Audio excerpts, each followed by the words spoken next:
Motion? I'm sorry, recommended action approval of the April 12, 2022 Finance Committee meeting minutes. Do I have a motion? Motion?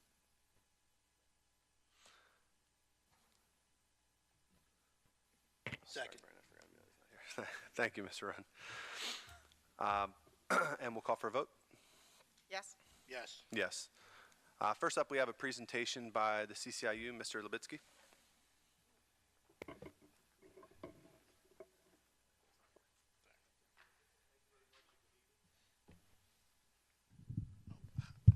Thank you very much and good evening. My name is Joe Lubitsky, and it's my pleasure to be back again. I appreciate you providing me time on your agenda tonight to talk about a project that the Intermediate Unit has undertaken. It's the renovation and construction of the new toddler center. I provided the board, oh, okay, we have an overhead. We provided the board, though, with some information on the project. Affordable and accessible daycare has always been a challenge in our county. That problem really magnified with COVID and labor shortages, those type of things. The Intermediate Unit, since the late 1960s, has been offering child care in what we call the Toddler Center. It's a small building that's located on our campus adjacent to your campus here. Building it's a modular building. It was installed in the 1960s. We've taken care of it. We've made some modification, but quite frankly, the building's somewhat tired and it needs to be replaced. In order to do that, we're asking, next slide, we have is there a remote control? Okay, next slide is just sort of an architect's version of what we feel we could do with the project. We did receive some state grant funds to move forward with this project, and we believe we can almost double the size as well as improve safety, playgrounds, drop-off and pick-up access for the students. But in order to do that, we need to acquire 1 acre of land from the Coatesville Area School District. If you look in your package, you could see several aerial photos with property lines outlined, and I think the next slide may even show yeah, there it is, in red. Just to orient you, the bottom section of that map there is our existing IU Learning Center. On the left is the horticulture building. That small white rectangle on the right is the existing toddler center. Outlined in red there is a 1 acre piece of property that we are asking to acquire from the school district in order to make our plan work. And then to the top of that building, obviously, is our Stanley K. Landis building and our Child and Career Development Center. If you look on the next slide, kind of give you an idea why it would work. If we're able to have this approved and move forward with our land development, the 1 acre of land, although small, would give us enough space to build a larger toddler center, as well as a dedicated parking lot and drop-off and pick-up area for the parents and students. Right now, they stop on Veterans Drive, and it's not the safest situation. We would also be able to improve the playground area, and the interior spaces will be enlarged and certainly enhanced. Just a rough timeline. We've been working with our Intermediate Unit Board and Chester County School Authority on this for several months. I'm here tonight with this proposal. If approved, and I'll go through the process in a minute, we would need to file a petition in the Court of Common Pleas. It's a school code requirement for the sale of land by a school district. Concurrently, we will be working on our designs with our architects and the land development approvals that are necessary with Calhoun Township and the other regulatory folks. If we're successful with that in that timeline, we hope to be able to release the construction bids by the end of this calendar year, award those bids in the beginning of 2023, and in about a year's time, complete the project. In your package is just an overview, is a more detailed project description. And if you look about halfway down the page, it really just talks about the process for the Coatesville Area School District to sell 1 acre of land to the authority. I think it's pretty self-explanatory. We would need the board to approve a resolution uh, to sell the land. That would be filed in the Court of Common Pleas. The court would establish a hearing date, and there would be a hearing, and again, that's established by the court. We would work closely with the board and the administration on the logistics of that, and obviously we would absorb the cost associated with the land of this transaction, and any other cost the district may incur, legal review and those type of things.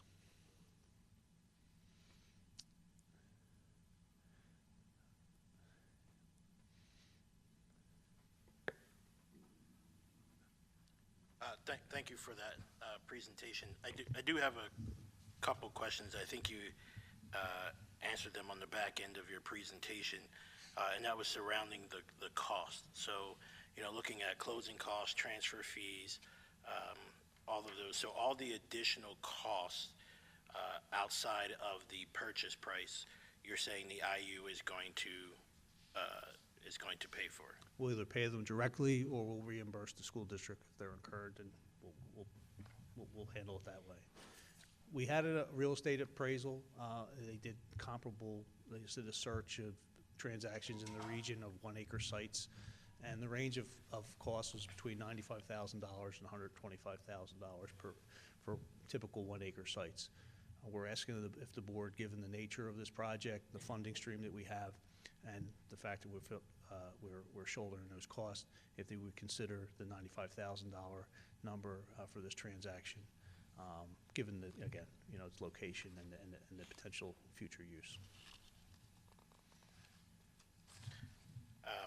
If I could just ask our tech folks, if we can just get a little more volume on the podium mic. I'm struggling a little bit here.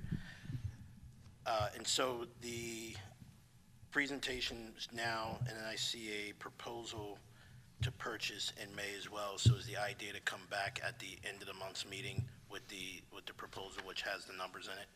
Yes, we would work with your solicitor and your administration to get that on. I guess it will be sometime in June, I believe. Is that the next meeting?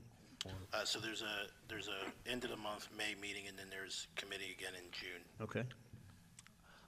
Again, we'll work within the school district's timeframes, and whatever you're comfortable with, and we'll follow the the direction of your solicitor. My other question is, in the construction phase, is there any potential impact to operation of our facilities that you guys foresee or have talked about? And They would be very limited.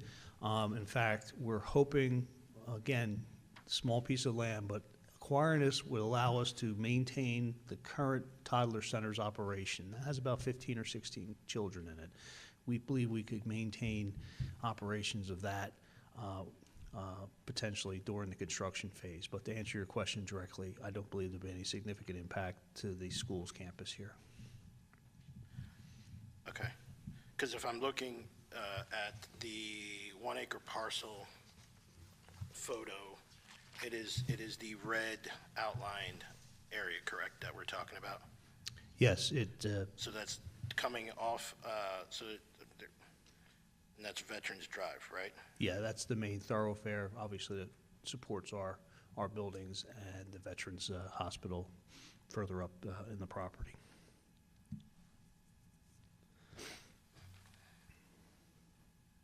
All right, I think I'm good. Thank you, Ms. Ovitsky. I do have a follow-up question along the lines of where Mr. Rohn was going. The one thing I don't see, and understanding that right now it's a very low volume of individuals that attend the toddler center. So, but having a more robust facility would indicate that you're looking for some vertical growth of your enrollments in the programming.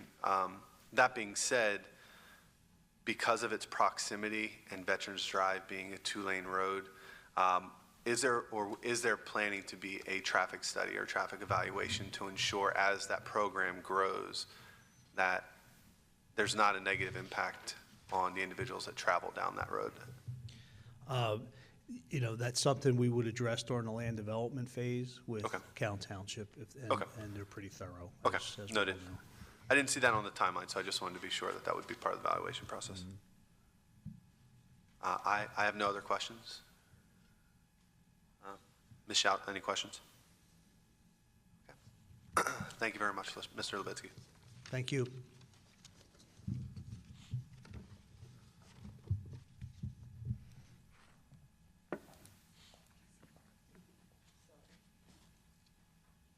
All right, next up, we have a budget update by Dr. Dunlap and Ms. Diefendorfer.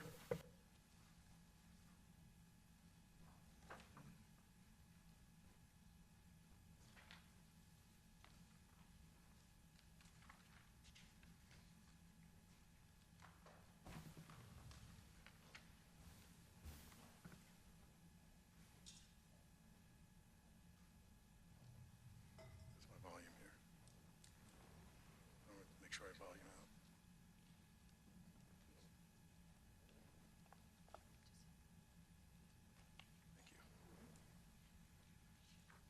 you. Good evening, members of the board, community members. Tonight, we want to give an update on our budget for the 2022-2023 school year.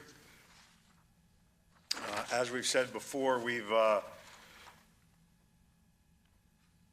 looked at a roadmap here for developing our budget, and we've based our budget off the project number, off of the total number of students in the district. We've determined personnel requirements and estimated those expenditures that's going to need to take place to be able to fund those programs for students and staff. We've also taken a look at our estimated revenues from both a local, state, and federal budget perspective, and we're working on balancing the budget.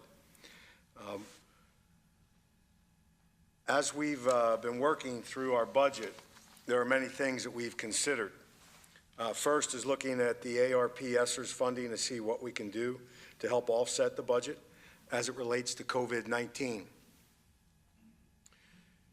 We're going to talk a little bit more in depth tonight than we have in the past about staffing. But we have to take a look and see what options we can bring into account to help reduce the budget through programming, and if so, which ones can we reduce that have the least impact on student achievement. And at the same time, we're increasing certain programming throughout the district. So we're going to talk about this here in the next slide. But next to staffing, unfortunately, we cannot exclude this option in balancing the budget. Since this is such a crucial piece of the budget, we really have to weigh these options with the impact it will have on student achievement. Because of what has happened in the past years, we want to make this reduction as minimal as possible. One thing that I do want to say is that when we take a look at staffing, we base it on the number of students enrolled in the various programs, and that's key to the work that we're trying to do. Finally, we must consider the property tax increases, which we know could be as high as 4.4% based on the Act 1 adjusted index. At this time, we're leaning towards a 4.4% property tax increase, but this is subject to change as we continue to work through our final budget. Whatever savings occur in the district budget, they would be applied to the 4.4% property tax, allowing us to reduce this number. So this next slide is something that is new, that we haven't shared before, and we are sharing tonight. And what I want to do is be able to walk you through this slide to show how we are cutting and covering the $9.3 million deficit. This $9.3 million deficit was a result of the increase in debt service of $9.3 million. If you recall, that deficit did not take into account or consideration of other areas of increases, which is part of the bigger budget gap, which we continue to work through to balance our budget. So we are estimating that to help balance this budget, we are going to reduce our administrative positions by 2 for a cost savings of about $257,293. That is a 4% decrease in administrative staffing. We also believe that we are going to be able to do this through attrition and not have to furlough administrators or teachers. We are looking to reduce teaching positions by 5, which would be a savings of about $800,000, which is 1% of the entire teacher population. We're not looking to reduce any support staff positions. Through ESSERS, we've been able to save some money by reductions in programming, where we've been able to save about $1.6 million.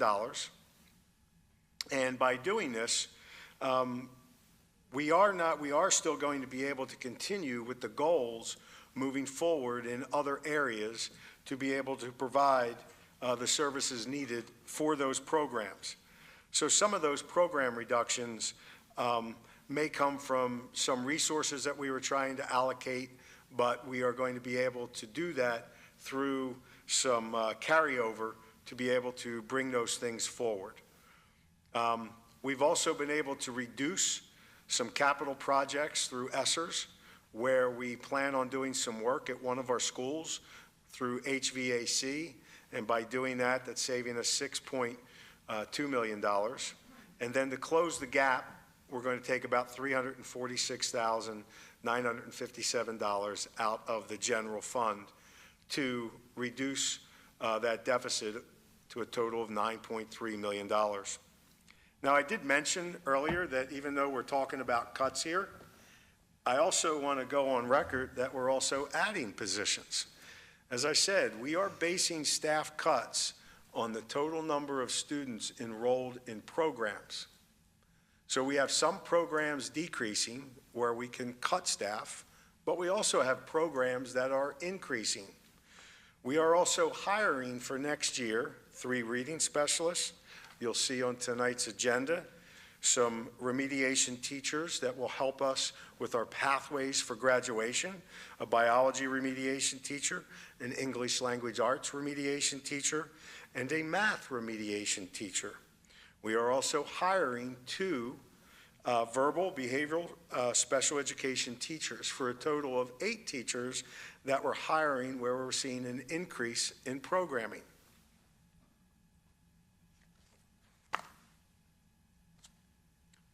I'll turn it over to Ms. Diefendorfer. Thank you, Dr. Dunlap. So these are our current preliminary expense projections for 22-23. These numbers have changed since our last meeting, and we do anticipate that they will continue to change as we work towards balancing our budget for final adoption in June. As it currently stands, salaries and benefits are projected at approximately $74.4 million, and we are seeing a 2% increase in our insurance premiums across the board in this area. Support of other schools, which include your charter schools, VOTEC, and approved private schools, is projected at approximately $67 million. Transportation is projected at about $9.2 million. Special education costs is approximately $16.1 million. Other spending, which includes areas such as facilities, technologies, our building budgets, and athletics, is projected at around $13.4 million. Debt and legal is approximately $17.9 million, which is significantly higher than last year as a result of the increase in debt by the $9.3 million. Total projected expenses is approximately $198.4 million. Next slide, please. Next is our preliminary revenue projections for 22-23 based on our funding sources. These numbers have changed since our last meeting as well, and we do anticipate that they will continue to change as we look to balance our budget for final adoption in June. We have projected local revenues to be approximately $126.8 million, and this is based on our current millage rate of 39.691. We are currently looking at increasing this millage rate by the adjusted Act 1 index of 4.4%. Since a final decision has not been made, we have not reflected that change in our local revenue number that you see here tonight. We have projected state revenues to come in around the same level as last year at approximately $57.2 million. There could be some changes here as well as the state budget gets adopted. So for now, we just wanted to keep this at the same level as last year. And then finally, we project the federal revenues to come in around $10.3 million. Based on our preliminary numbers, we are still reflecting a $4.1 million budget gap that we will need to close in order to balance our budget. Earlier in our options to consider, I mentioned property tax increases.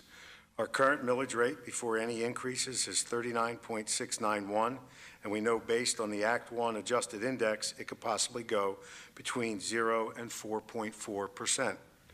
At this stage in the budget process, we are looking at a potential tax increase of 4.4%, which will take our millage rate to 41.437. We will continue to explore our options between now and the final budget adoption in June and continue to try to reduce the 4.4% as best we can. This budget timeline that you see on this slide before you now reflects upcoming key dates. At our April 26th board meeting, the board adopted the preliminary budget. Again, these are preliminary numbers, and we will continue to work on balancing the budget for final adoption on June 14th. May 25th is the final budget adoption is made available for inspection, and June 3rd, public notice of the intent to adopt the final budget will take place.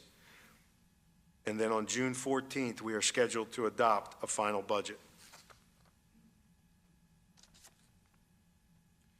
Next, we'll share what we have spent to date using the CARES Act ESSER's grant funds. The grant amount for ESSERS 1 was $1,346,239. As you can see, based on this schedule, this slide before you, we have fully spent the funds for this grant. We'll share what we have spent to date using the CRRSA Act and the ESSERS 2 grant funds. The grant amount is $6,915,330. We have spent to date just over $4 million, and we have a remaining balance of approximately $2.8 million left in this grant.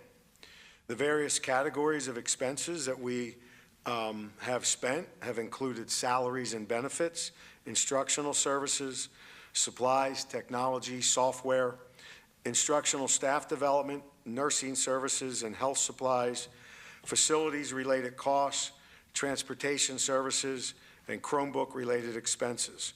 We will continue to provide updates on our ESSER spending in the months to come.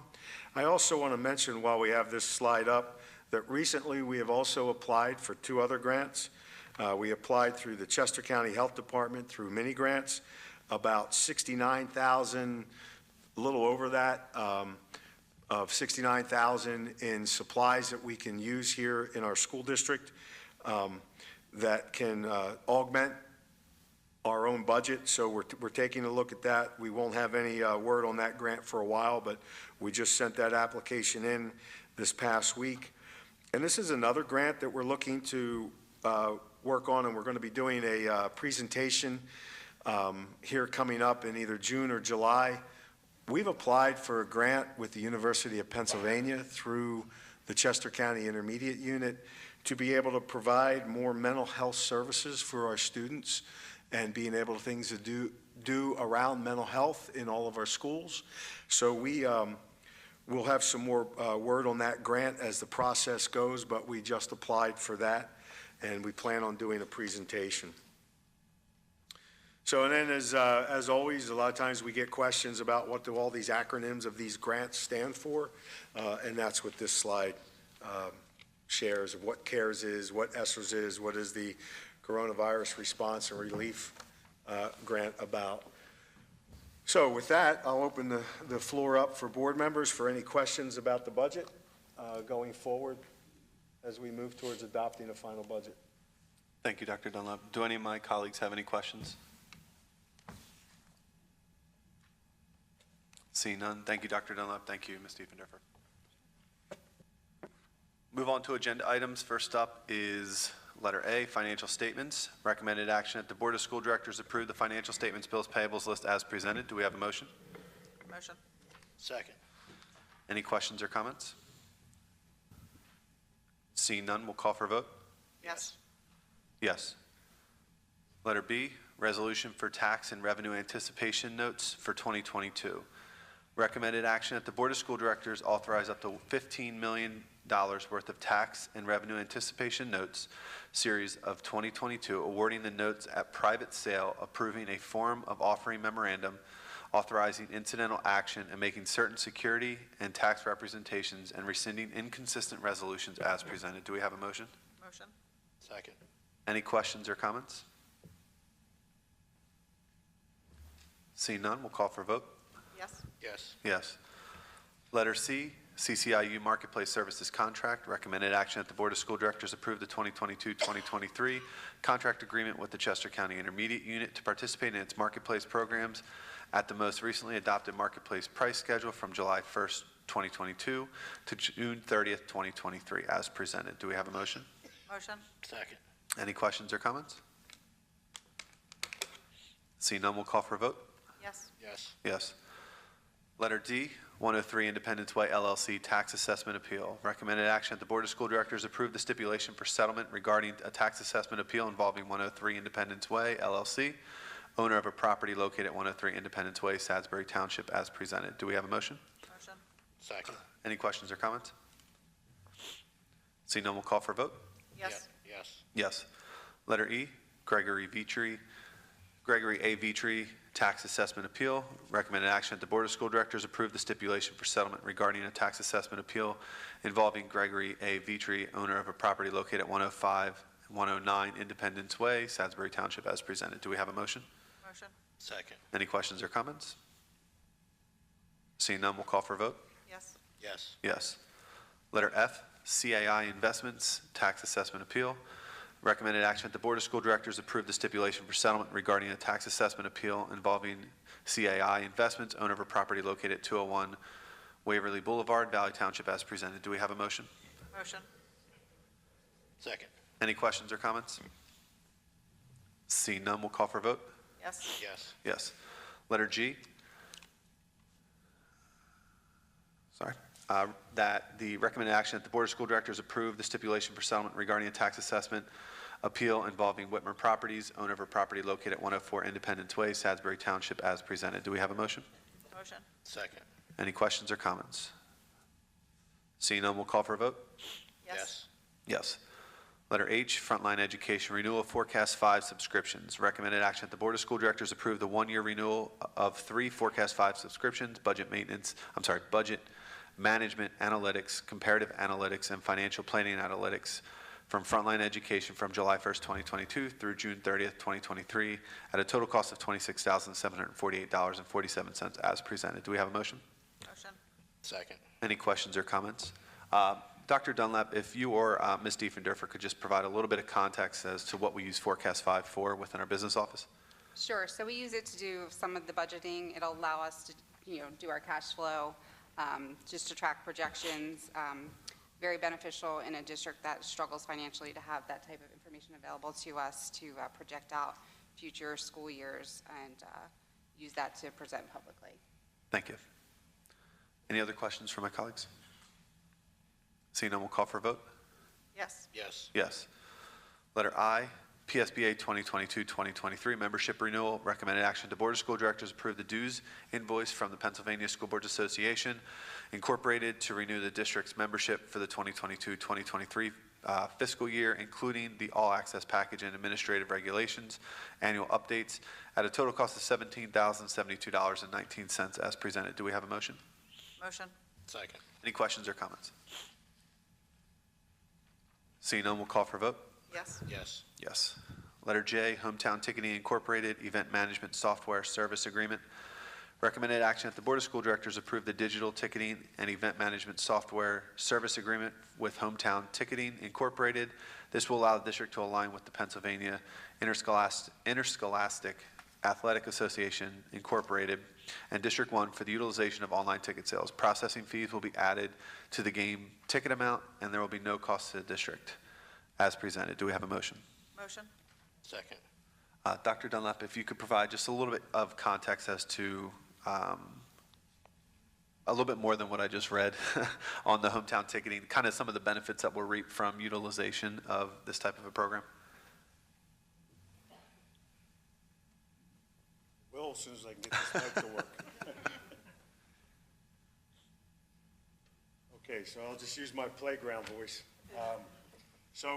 This hometown ticketing program allows for less handling of money where there's a direct transaction that it goes in, which is a much easier system to utilize, and it allows advanced ticket sales to things. It's the way that the PIAA is moving. Ms. Diefendorfer had actually checked with a number of other districts that were moving to this, and just a great benefit to be able to have a better collection and accountability for the collection of funds, and that always keeps everyone safe in that process. So we were kind of excited when we heard that things were moving this direction, that we would be able to do that as well. Thank you very much. Any questions from my colleagues? Seeing none, we'll call for a vote. Yes. Yes. Letter K, Music Theater International Contract, Coatesville Area Intermediate High School. Recommended action that the Board of School Directors approve the contract with Music Theater International for Coatesville Area Intermediate High Schools, December 2022 production of Annie Jr. in the amount of $1,189 as presented. Do we have a motion? Motion. Second. Any questions or comments? Seeing none, we'll call for a vote. Yes. Yes. Yes. Letter L, Music Theater International Contract, Scott Middle School. Recommended action that the Board of School Directors approve the contract with Music Theater International for Scott Middle School's March 2023 production of Disney's The Lion King Jr. in the amount of $1,009 as presented. Do we have a motion? Motion. Second. Any questions or comments? Seeing none, we'll call for a vote. Yes. Yes. Yes. Letter M, appointment of Board Treasurer Charles Linderman. Recommend action that the Board of School Directors appoint Charles Linderman to a one-year term as Board Treasurer from July 1st, 2022 to June 30th, 2023 as presented. Do we have a motion? Motion. Second. Any questions or comments? Seeing none, we'll call for a vote. Yes. Yes. Letter N, Interact Club, reinstate student activities account. Recommend action that the Board of School Directors approve reinstating the student activities account for the Interact Club for Coatesville Area Senior High School. The account was closed because the club was dormant, but the group is active now as presented. Do we have a motion? Motion. Second. Any questions or comments? See none, we'll call for a vote. Yes. Yes. Yes. Letter O, Delaware Museum of Nature and Sciences grant funding for Earth Day event. Recommend action that the Board of School Directors ratify donation from the Delaware Museum of Nature and Sciences to Callan Elementary School for students to participate in the Tatnall's School's Earth Day event on April 22nd, 2022. The museum is providing grant funding in the amount of $1,968.13 to cover transportation and registration costs for 150 students in first and second grades to attend the event as presented. Do we have a motion? Motion. Second. Any questions or comments? Seeing none, we'll call for a vote. Yes. Yes. Yes. Letter P, Lockheed Martin Robotics Program donation. Recommended action that the Board of School Directors approve the $1,500 donation from Lockheed Martin for the Robotics Club at Coatesville Area Senior High School as presented. Do we have a motion? Motion. Second. Any questions or comments? I'll just thank Lockheed Martin for their generous donation, and we'll call for a vote. Yes. Yes. Letter Q, creation of biology remediation teacher position. Recommended action that the Board of School Directors approve the creation of one biology remediation teacher position to support students at the Coatesville High School campus as presented. Do we have a motion? Motion. Second. Any questions or comments? I think, Dr. Dunlap, you alluded to this in your budget presentation, some of the creation of positions. Is that correct? There are three positions that are going forward tonight that will help with our students with a pathway towards graduation. And one of those pathways is for students who have a difficult time passing the Keystones. They have the opportunity to take that course or take that test again, but to help prepare the students, this course that these teachers would be offering would be augmenting a biology class, an algebra class, or a 10th grade English language arts class, where the students could then get extra support to be able to achieve that pathway for graduation by making that requirement come true by passing a Keystone. So this will help out in that position in the high school. So this is kind of exciting that we're able to move in this direction. And, you know, you've heard the work of the teams that have come before you, that have been doing the curriculum work. This is an idea that's coming out of the high school as well as the Educational Services Division to support students. Thank you, Dr. Dunlap. Any other questions from my colleagues? Seeing none, we'll call for a vote. Yes. Yes. Yes. Letter R, creation of English Language Arts Remediation Teacher position. Recommended action that the Board of School Directors approve the creation of one English Language Arts Remediation Teacher position to support students at the Coatesville High School campus as presented. Do we have a motion? Motion. Second. Any questions or comments? I'll just ditto what you had said previously, Dr. Dunlap, for this position as well as the next. Any other additional comments? Thank you. We'll call for a vote. Yes. Yes. Yes. Letter S, creation of mathematics remediation teacher position. Recommended action that the Board of School Directors approve the creation of one mathematics remediation teacher position to support students at the Coatesville High School campus as presented. Do we have a motion? Motion. Second. Any questions or comments? Seeing none, we'll call for a vote. Yes. Yes. Yes. Letter T, creation of elementary special education teacher positions for the additional verbal behavior autistic support classrooms. Recommended action that the Board of School Directors approve the creation of two special education teacher positions to support students at the Reeseville Elementary School. This will also support the two new verbal behavior classrooms for Reeseville Elementary School as presented. Do we have a motion? Motion. Second. Any questions or comments? Seeing none, we'll call for a vote. Yes. Yes. Yes. Letter U, Mr. eliminate. Superintendent, Yes. if I could just, Yeah, please. Again, just back to that letter item T there, where you talked about the teacher positions for the verbal behavior autistic support classes. This is coming out of the Pupil Services Division.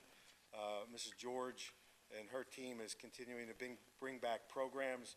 One thing that I do want to say is that this is awesome that we're able to provide our students with the support that they need here in our district. And not only are we able to do that in a way to help educate these children, but at the same time, we're saving money by doing this. Mrs. George's team has looked at the cost effectiveness of doing this and bringing back these programs. It's going to cost us around $380,000 to run this program. If we did not do these programs in our district, it would cost us about $1.44 million to have these children go elsewhere. And it's great to see that we're able to support them in our own district with this kind of thinking and process. So I'm kind of excited about sharing that information as well. Thank you, Dr. Dunlap. Letter U, elimination of position. Recommended action that the Board of School Directors approve the elimination of one off-campus special education teacher position as presented. Do we have a motion? Motion. Second. Any questions or comments? Seeing none, we'll call for a vote. Yes. Yes. Yes. Letter V, Human Resources Report. Recommended action that the Board of School Directors approve the resignations, appointments, new positions, leave of absence, transfers, change of status, and corrections as presented. Do we have a motion? Motion. Second. Any questions or comments? Seeing none, we'll call for a vote. Yes. Yes. Yes. That's it for agenda items. We'll move on to informational items. I see none on the agenda for tonight. Any old business? Any new business? And public comment? Thanks, man. Lori Shannon Bailey.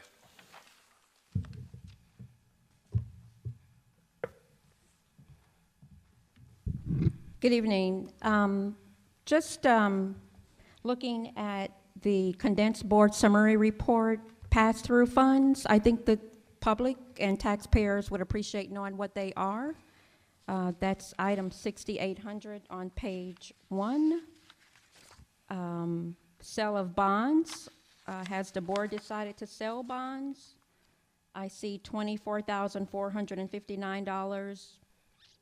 If so, what do you plan to do with the public's money, taxpayers' money? And then other financing sources, that also would be helpful if the public knew what that was or is. I'd like to give kudos to Dr. Yankee. I think I said his name wrong. If I did, I apologize. I had the opportunity while I was advocating for a student at Scott last year. We had a lot of exchange, all of which was very positive. I know for experience that he cares about the students that was under his supervision.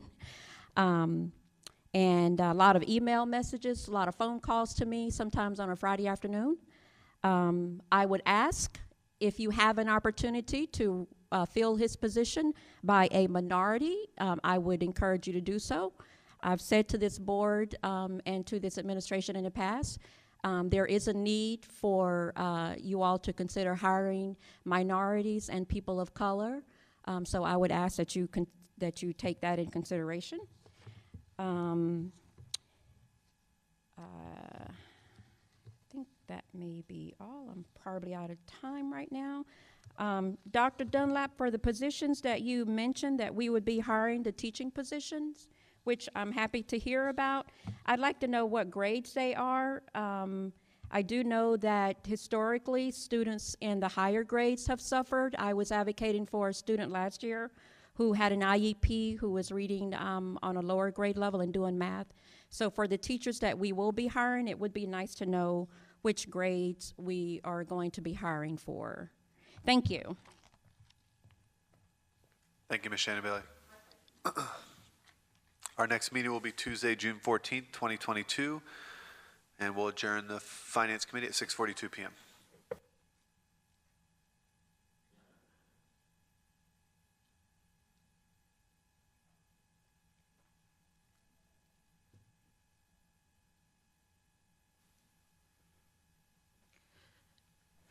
Good evening. I'd like to call to order the Education Committee. First order of business, letter 2A, approval of the minutes. Recommended action to approve the April 12th, 2022 Education Committee meeting minutes. Do I have a motion?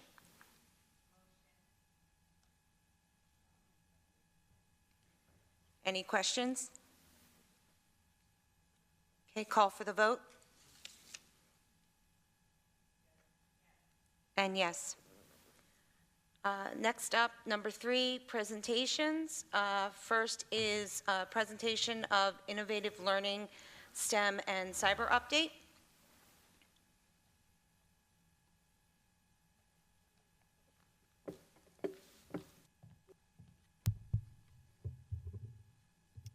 Good evening, Board of Directors, Dr. Dunlap, and members of the Coatesville community. I'm Heather Messenger, Supervisor of Online and Innovative Programs within the district. Thank you for having me tonight to discuss about our STEM programming, our growing community partnerships, and the Coatesville Cyber Academy.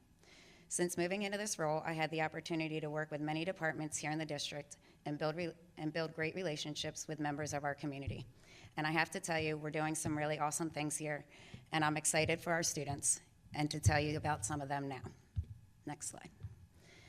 As part of our comprehensive plan, we must develop a comprehensive K-12 STEM program, which includes internships and pre-apprenticeship opportunities for our students. This year, I focused heavily on K through 8th grade. In K through 5, we have chosen to pull our Project Lead the Way teachers out of the classroom where they were teaching science curriculum for 10 days in a row at each grade level and add them to our related arts and specials rotation. They will now be teaching STEM courses that will not only cover some of the next generation science standards, but also include CSTA and ISTE standards as well. They will also include the CASD framework for social emotional learning as it pertains to technology.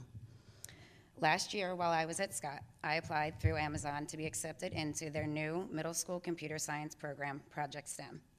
After the interview process, we were accepted for grades 6 through 8. This is a 3-year rollout, which started this year at Scott's 6th grade center. The STEM teacher used their computer science content, Introduction to Computer Science with Scratch, in his STEM classes. For the 2022-23 school year, the STEM teacher at North Brandywine will use their computer science content for artificial intelligence in his STEM courses. During the 2023-2024 school year, the 8th grade STEM teacher will use their content for computer science and creative media in his STEM courses.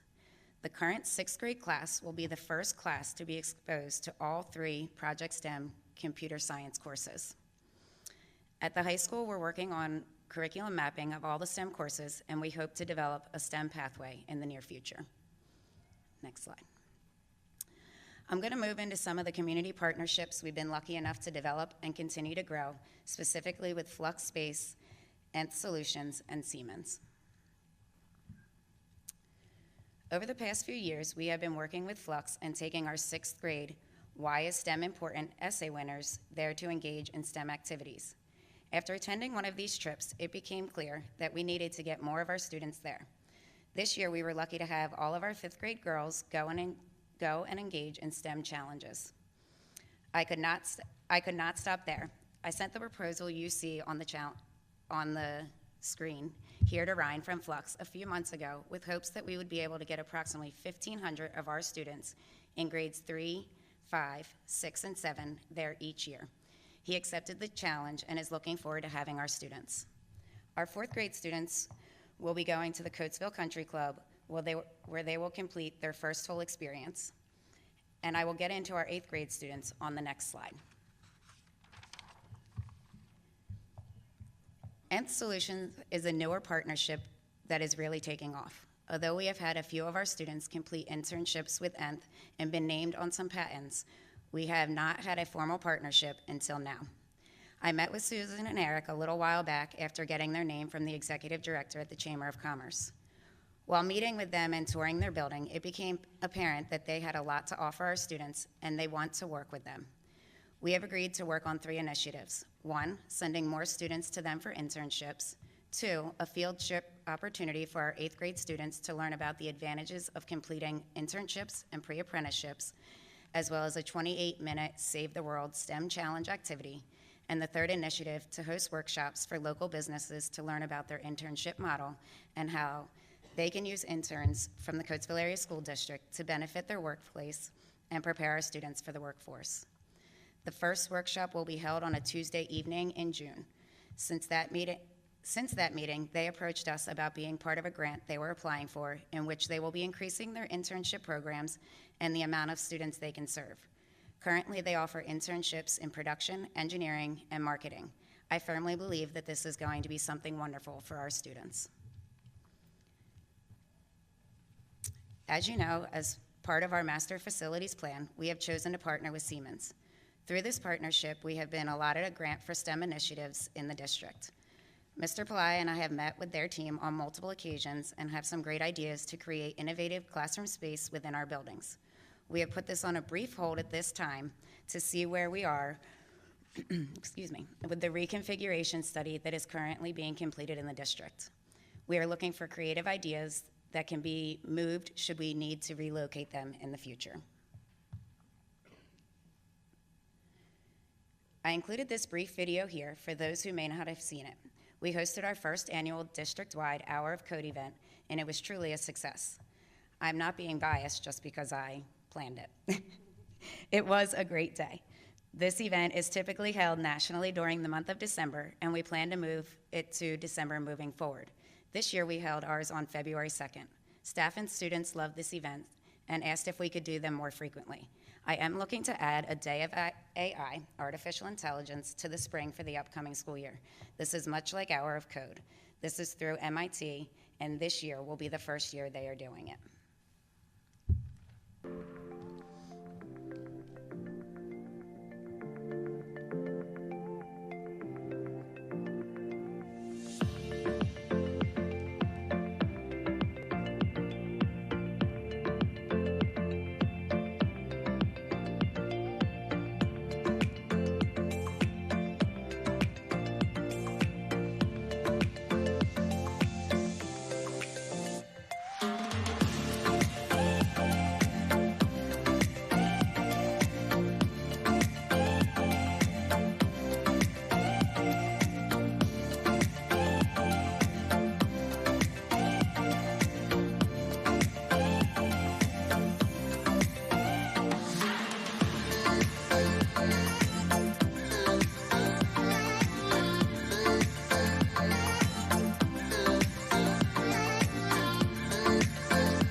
I'm going to move on to the Coatesville Cyber Academy. Before I do, I can stop here if anyone has questions.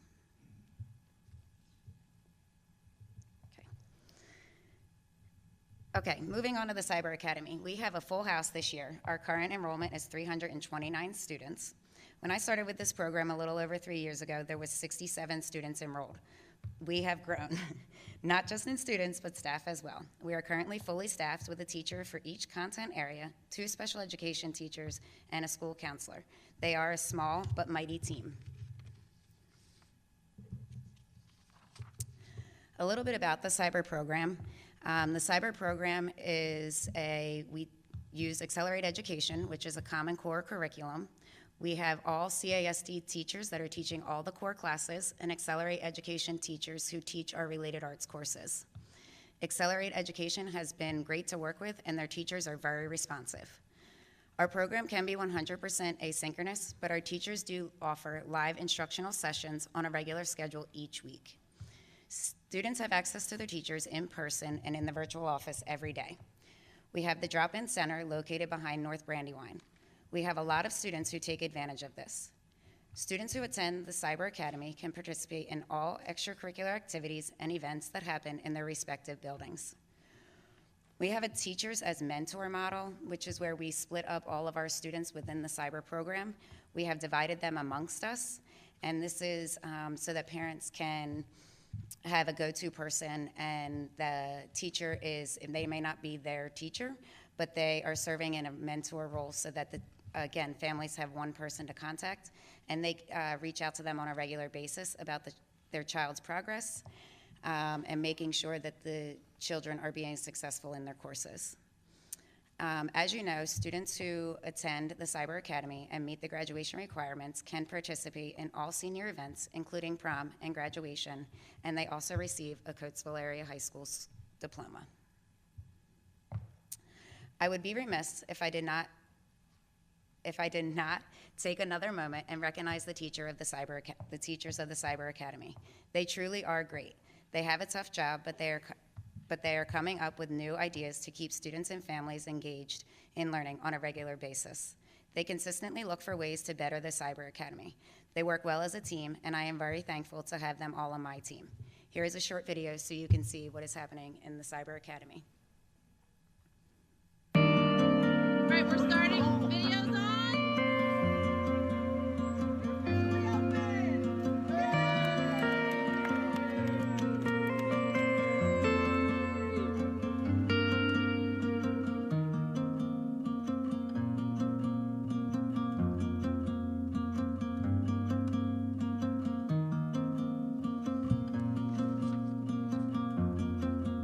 Starting off this course, I thought it was going to be similar to the psychology course I had taken last year. I quickly realized that this sociology course was not very similar to psychology, and I sort of started to get nervous. However, after doing it for a few days, I got used to it and better understood what the course was going to entail. Mr. Froggatt was very helpful and supportive throughout the entirety of me taking this course. He was always available to answer questions or help me with my work. He's good at kickstarting the thinking process and helping kids find the answer on their own. I'm glad to have him as a teacher and look forward to taking more of his classes in the future.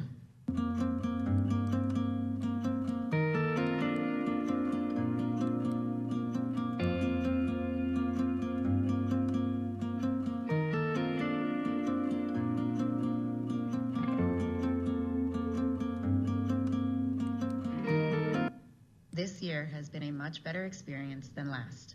The course was easy to follow and easy for my daughter to learn when she was not in the live instructional video with her teacher. Each module gave her a sufficient amount of time to get them done, and she was able to work at her own pace without feeling that she was falling behind. If there were any questions that came throughout the course, her teacher responded quickly and was able to walk us through or help with what we needed to ensure she completed her work. Also, when I had a question on when to help her with certain parts of the course, her teacher provided me with some great examples and resources in order to help her through it.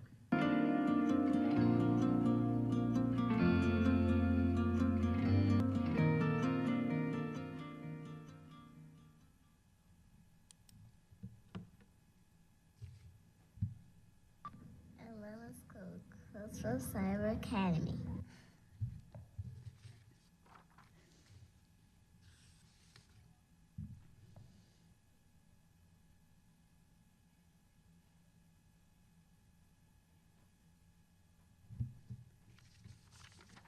Thank you again for allowing me to present tonight. Any questions? So, Ms. Messenger, I just want to say thank you for the presentation. As the parent of a 5th grade girl who got the opportunity to do the Hour of Code and also go to Flux, it's just wonderful to see her interest in STEM just blossoming. Now she's currently working with her classmates on building a roller coaster. And boy, wow, I never saw somebody go so excited in a craft store other than myself. So I appreciate the inspiration that this program has given. So thank you. Do any of my colleagues have any questions? Thank you. Thank you. Thank you.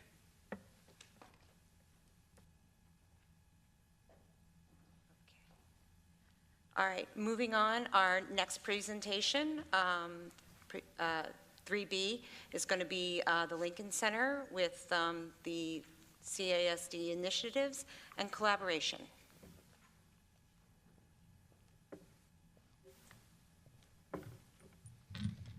Good evening, and thank you for having us. We're the Lincoln Center. My name is Amy Scroggin. I'm the Chief Learning Officer with the Lincoln Center.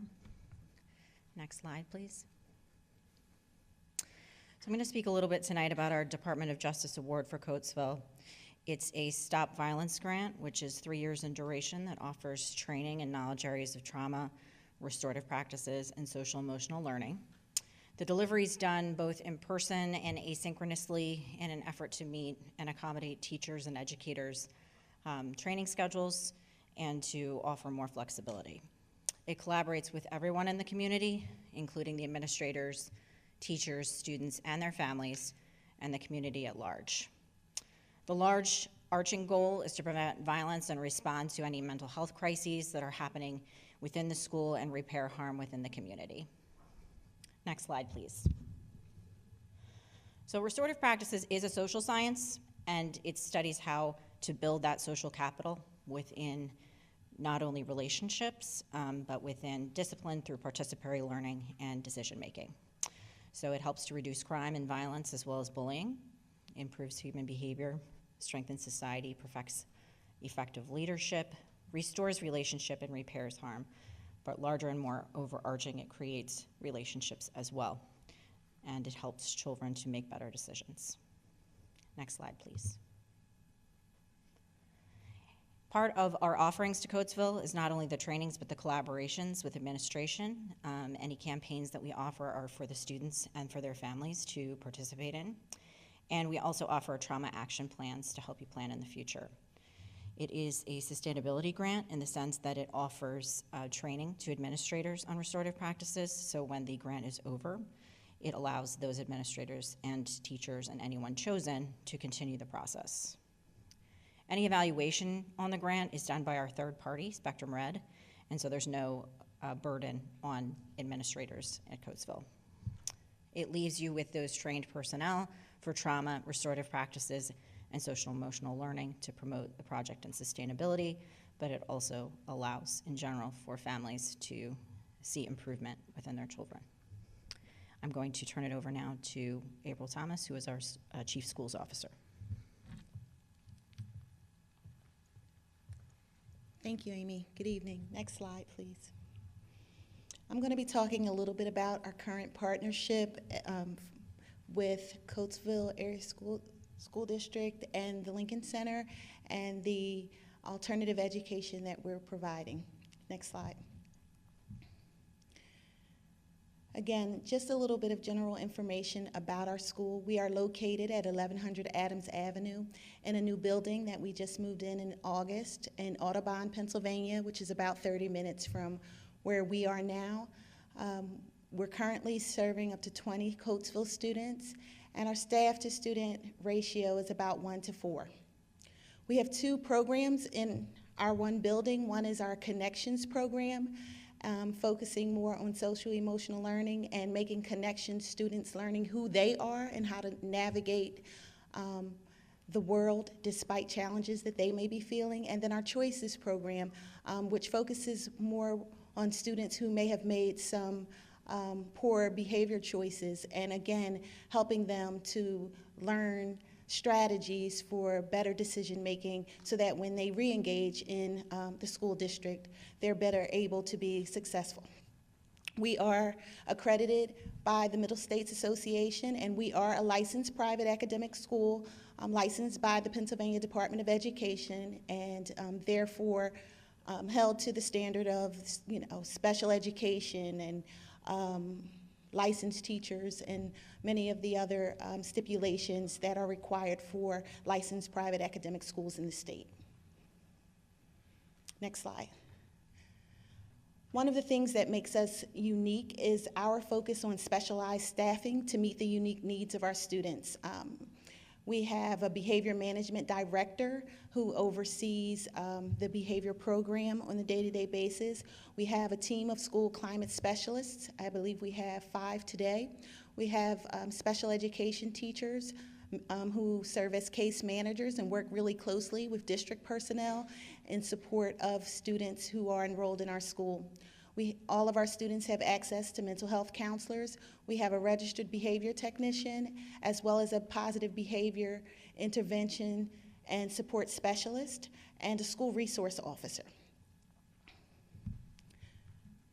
Our approach to education is a personalized one. Upon arrival to our school, all students participate in a STARS assessment so that we can gauge where they are academically with reading and with math, and then we scale the programming to the students' individual needs. If we are familiar with where students are performing independently as well as their instructional levels, we are able to meet them where they are and create a plan to move them forward so that when they re-engage in the school district, they, number one, feel capable and have developed some skills of improvement moving forward.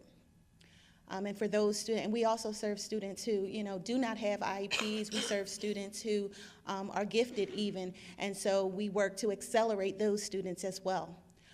We highlight student choice and voice in our program. An example of that would be in English. We are working, of course, on the state standards for our students.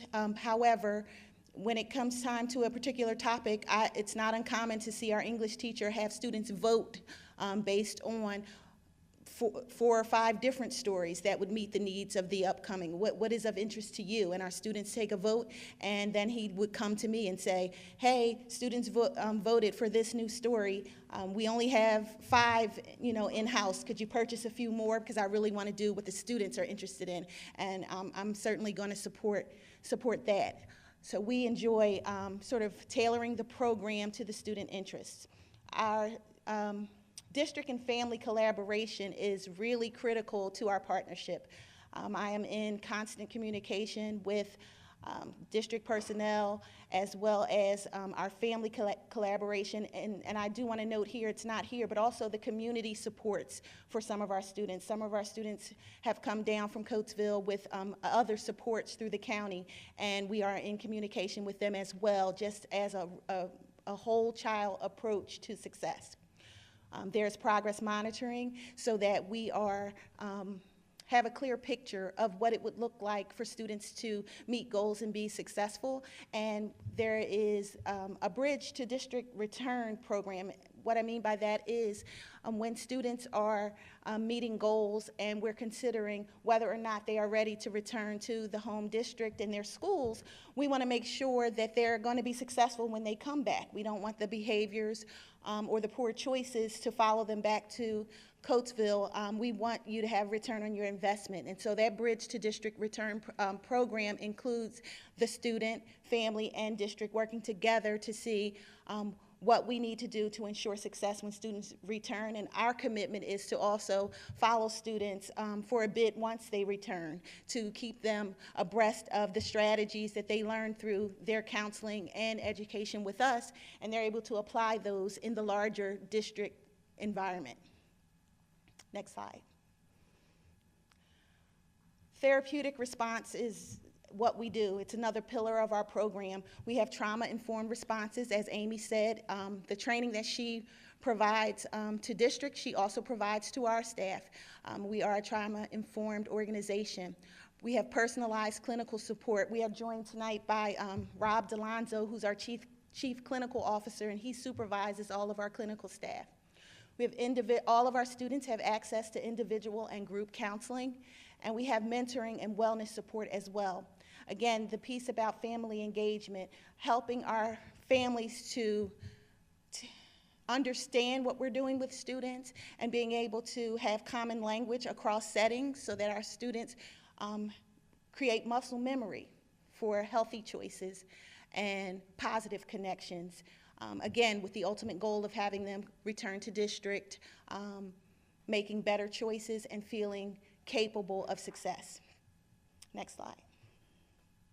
Some of the community partnerships that we have just this school year, this is another key piece of our programming, is to enhance what we do beyond the academics and the counseling that we provide on campus. And these are just some of the partnerships that we've had in this year alone. We've had a partnership with the Tri-County YWCA for an all-male student mentoring and yoga program called BROGA, where a mentor from the YWCA came in working with one of our school climate specialists and some of our male students working on the sort of mind-body connection and mindfulness. We've had a presentation on minding your mind, suicide prevention. The Fulfill Company came in to do a series of workshops for our students on success despite the challenges that you may face. We've had Expressive Path come in to do some art workshops with students, a karaoke workshop as well, and we have had speakers from the Center for Loss and Bereavement, and that came about because our counselors in counseling realized that many of our students were dealing with grief and loss, and so we tapped into one of our community partners to come in and help our students, give them some strategies to cope with the grief and loss that they have experienced. Next slide. Our motto is success one student at a time. Relationship building is key. We like to say that relationships are a safety feature at TLC. When the student feels that they belong, that they have an adult that they're connected to, they're more likely to make safe choices, and they're more likely to attend school because they know that there are caring adults there. We want to engage those student interests, collaborate with our community, and we have social work integration in the work that we're doing with our families. At the bottom, there's a quote that one Coatesville guardian shared with us. For the first time since elementary school, she has shown excitement about school. Thank you to the staff at TLC for putting a little fire back into her eyes. And again, this was key for us because we know that some of the students who wind up finding themselves in an alternative learning situation have lost that fire, have felt that school is not for them, that no one really cares, that they're sort of cast out. But to have an alternative program light the fire back for a student to feel like education is not only possible, but exciting and motivating was really important for us. So we were proud of that comment from one of our Coatesville family partners. Next slide. Looking forward, we want to talk a little bit about next year and moving forward. We're proposing another contract to serve, again, we're serving currently 20 students from the Coatesville community, possibly going up to serving 30 students from the community in our Audubon location with a 1-year contract, or a 3-year contract, which would also serve 30 students. And it would have a performance clause in there. If we're not giving you what we're saying we're doing, then you get to fire us. But we think that our partnership is strong. We think that we have, in our small, intimate, strategically staffed, personalized learning environment, we have something that can really help be mutually effective for our partnership, and we look forward to continuing and strengthening, deepening that partnership with the Coatesville community. Next slide. Thank you. Are there any questions for Amy or I? I don't have a question. I'll just make a comment. I kind of chuckled. I hope you did. I've had many firsts, but this was the first time I actually had to have somebody look around me to see something over my head. So it was just kind of chuckling to me. But I have heard many positive things about the program and the work that's being done. And so I think this is, at least for me, the second presentation from the group. And so I appreciate the work that you're doing. I think the partnership is fitting and appropriate to service some of the students who don't quite learn the same in this facility, in this structure, as their colleagues and classmates. So I appreciate the work and the information and really the personal attention. I think that getting down to the root of, I heard you talk about bringing in you didn't call them grief counselors, but it was something to that effect, right? You identified the problem and realized a way to solve it and find a resource to do that, to prepare those folks to either come back or, quite frankly, maybe, long-term is the Lincoln Center. And so the flexibility to, hey, you can go back, or if that doesn't work, you're welcome here, is really is a good thing. So I appreciate the work. Thank you. Yes, I have one question. You made a very valid statement when you said you meet the students where they are. What is your vehicle of ascertaining information as to where that student is when you get them? Do you require any kind of package or file to come with that kid so you might get an idea as to where that kid is or what some of the problems are? We do. Each of our students comes with a referral from district with any pertinent information relative to that. But in addition to that, and that is reviewed by a team of our referral professionals who then we meet weekly as a staff team. And so as we have new referrals, we discuss some of the sort of key needs of a student and pre-plan what the support might look like. I have to tell you, though, until you meet the student, the plan isn't a plan, because the student usually will verbalize some of what they need or some of what they've been through, and that happens in our initial counseling assessment. When they come, each of our students meets with one of our counselors to just to get to know you is how we frame it, but in that, we get some really critical information. Counselors are able to ascertain the number of adverse childhood experiences that a student has had, and that helps us shape our trauma-informed care. They're able to learn what the student's interests are and tell us, well, this student is interested in this or that, and so we're able to use that to help with our connections. So I think some of the information comes in the file, but a lot of it comes with the initial conversations that we're having. Our clinical staff as well as our behavior staff when they're connecting with students initially. Okay.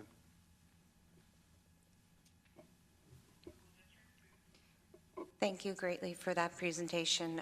It's good to know that our students have other options available. Did somebody have another question? No, I'm sorry. I'm good. Oh. No, I just didn't want to turn my mic off in case I didn't get it back on. Okay.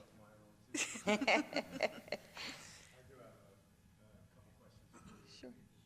On the slide right before you ended, you talked about the different contracts that you're going to be offering, and there was a breakdown of that on that slide. Could you, and that's going to be coming up in a few minutes, could you just run through those contracts right now for the board and what the difference is between the 1 year versus the 3 year, the cost associated with that, and then also speak to the maybe the difference in location.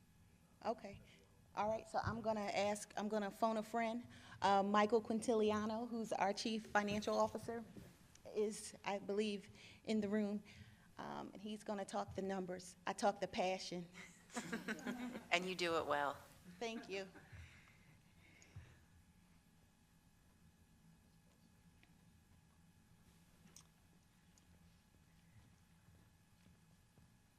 evening, Coatesville Board. How are you? My name is Michael Quintiliano. I'm the Chief Financial Officer at the Lincoln Center. And so the main difference between the 1-year and the 3-year contract, so you'll see they're both the same price. It's $1,031,000. That includes 2 school climate coaches as well.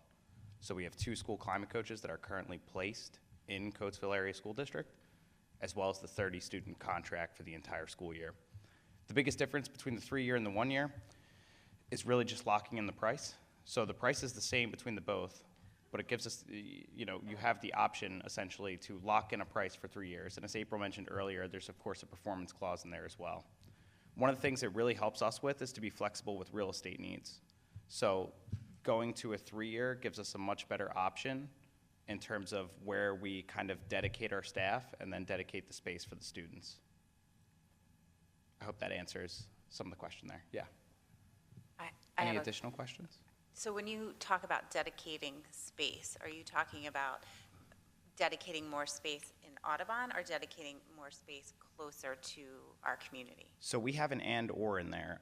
Basically, the idea is that both contracts, we wanted the option to be flexible with your guys' needs. So we have kind of the option to come out here to Coatesville. We also have the option to stay in Audubon. It's really at the discretion of the school district. The nice part about the 3-year, though, is if you guys are looking to bring it into the community, into Coatesville, it's easier to get commercial leases with a 3-year option than it is to negotiate with a 1-year option. So it gives us more flexibility when we're going out there to find a space with whatever landlord or whatever, agreement we might come to for the real estate. Just I have a question. In regards to the work that the district is doing with the teachers and the administrators and working with the Learning Center, when a lot of these things that the team is trying to implement start to take shape and place, the idea overall is down the road is to be able to do as much as we can in-house here. At the end of the 3rd year, if we find that we aren't sending as many students to the Learning Center, is there an opportunity to look at that contract? Absolutely. Yeah. At the end of the 3rd year, we can absolutely reconvene. And, we just want to, basically, failure's not an option for us. We want to meet you guys wherever you're at. So we look forward to the opportunity to partner with the district and meet whatever needs you guys have in the moment. Of course. Any additional contract questions for me?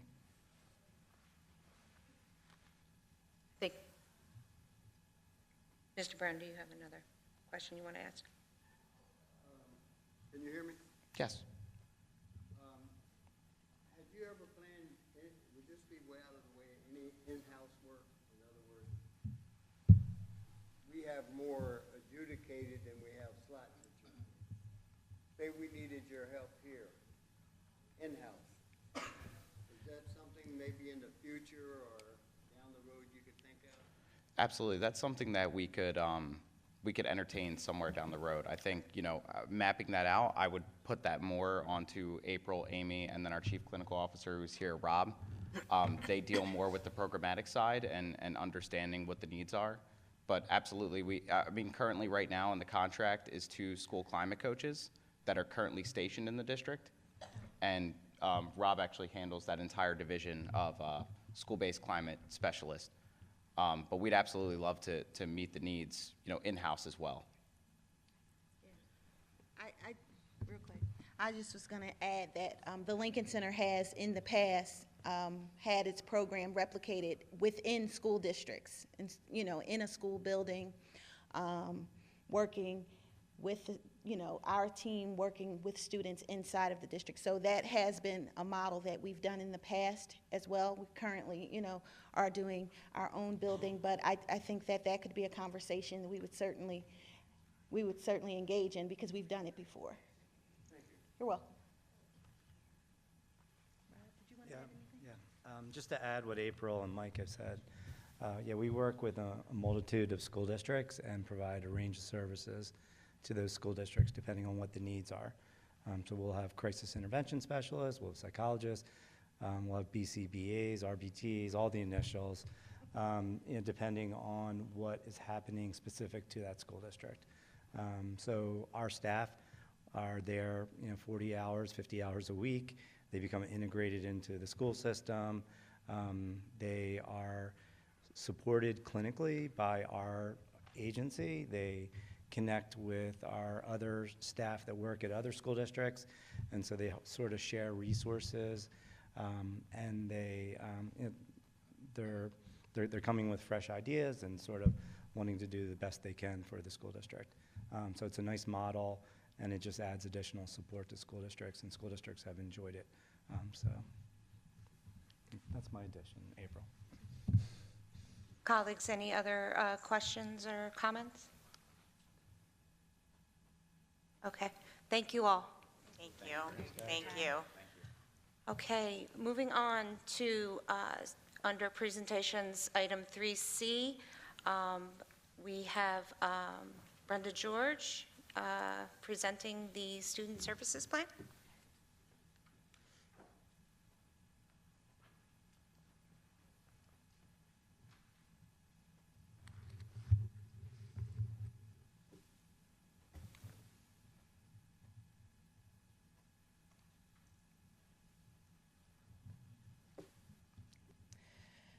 So I guess as you remember, we did our comprehensive plan, I believe it was the year before last. Is that right, Dr. Dunlap? And as part of the comprehensive plan, we are required to create a student services plan.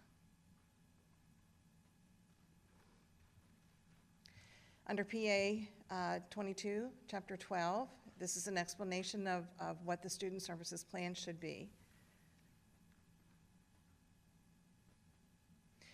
We begin with looking at a standards-aligned system. If you look at the standards-aligned system, there are 6 elements. The elements standards, assessment, curriculum, framework, instruction, and materials all fall under building our basic foundations within the district, our core foundations. When we get to the element of safe and supportive schools, those are the areas that fall into the student services plan.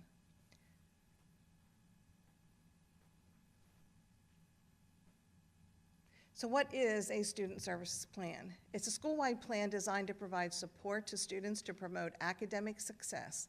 It addresses academic and non-academic factors using a 3-tiered approach.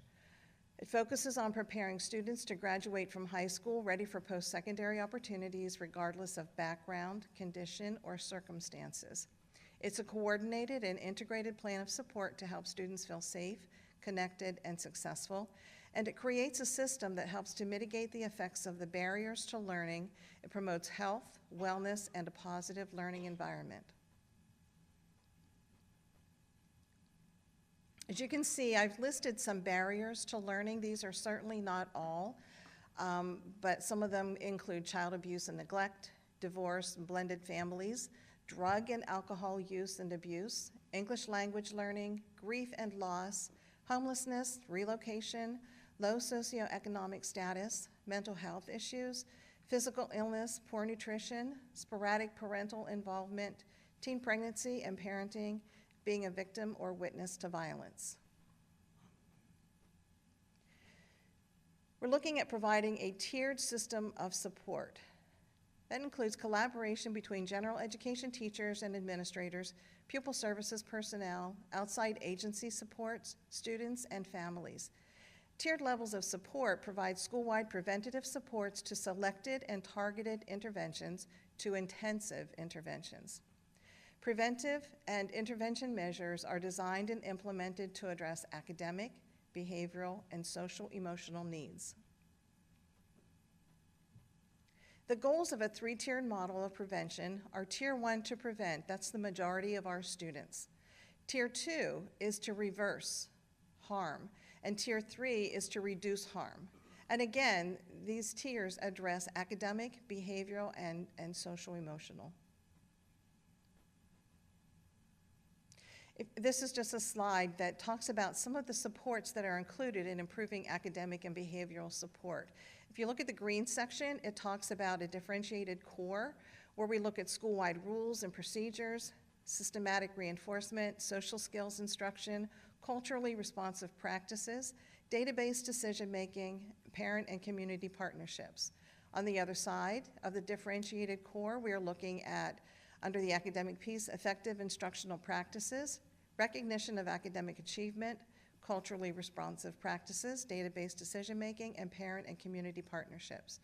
As we go up to Tier 2, these are our supplemental targeted group interventions, which include small group instruction and focused academic help.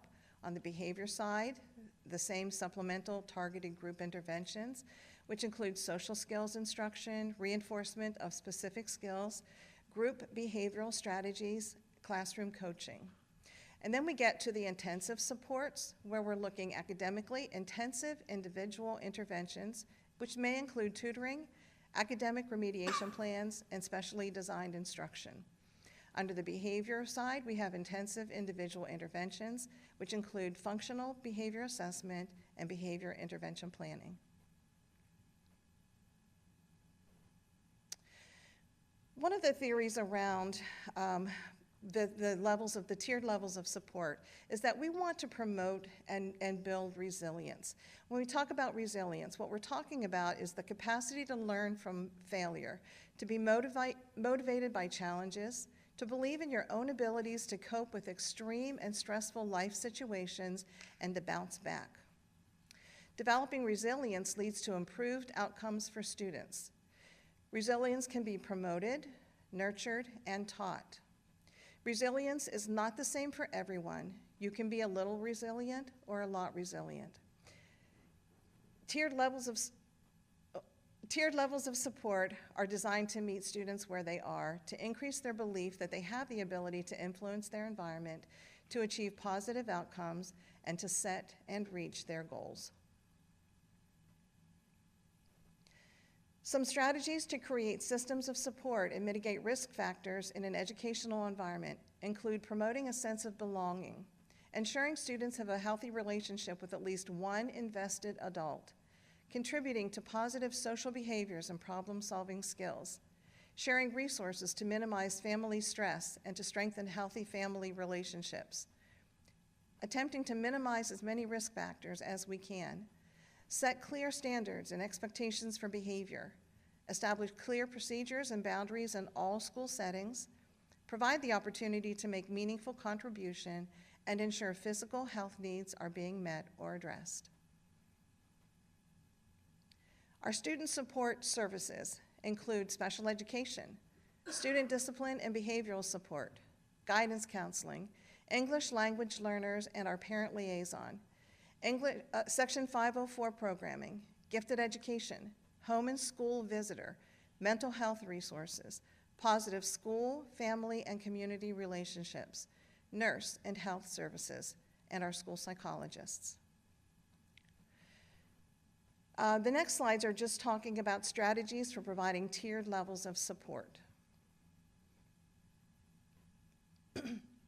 Under Tier 1, this is a prevention level. It's universal, school-wide developmental supports, and it's there for all students. In this tier, we establish supportive management structures and procedures to assist all staff in carrying out their roles and responsibilities with students. We're developing school policy and practice that clearly articulates and supports roles and responsibilities for all staff. We're implementing school policies and practices that support all staff. We work in partnership to collaborate with outside service providers. We use an inclusive approach to engage individuals and acknowledge their rights and responsibilities. We work to enhance skills of staff to recognize a social, emotional, and/or behavioral need and help to facilitate an appropriate plan of action. We work to develop, implement, evaluate a range of strategies to find out more about student needs, and we monitor and evaluate programs to determine their effectiveness. Tier 2, reverse harm. Selected and targeted interventions for at-risk students. We work to establish referral systems for school staff and families to help clarify emerging concerns and to link students with appropriate support. We provide assessments of the social, emotional, physical, academic, and behavioral status of students through data collection and review. Use collaboration, additional assessments, and screenings across all domains to determine an appropriate type of intervention. We work to plan and implement appropriate services and programming to meet the identified needs of students. We work to provide school-based processes where students can access support as needed, and again, monitor and evaluate programs to determine their effectiveness. Tier 3, reduce harm. Intensive intervention, students who are experiencing significant barriers to learning.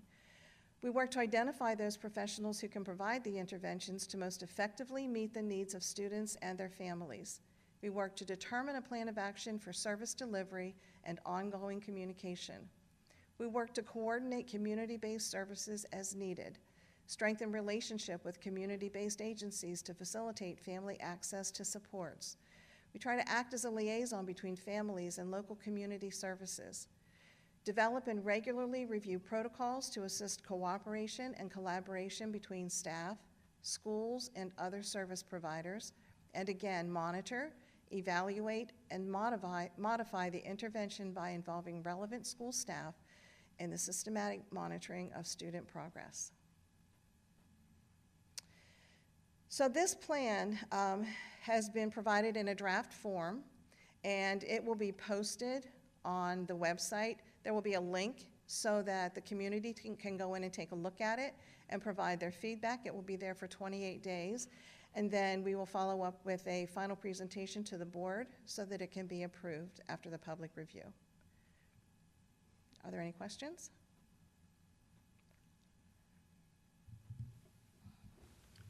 Yeah.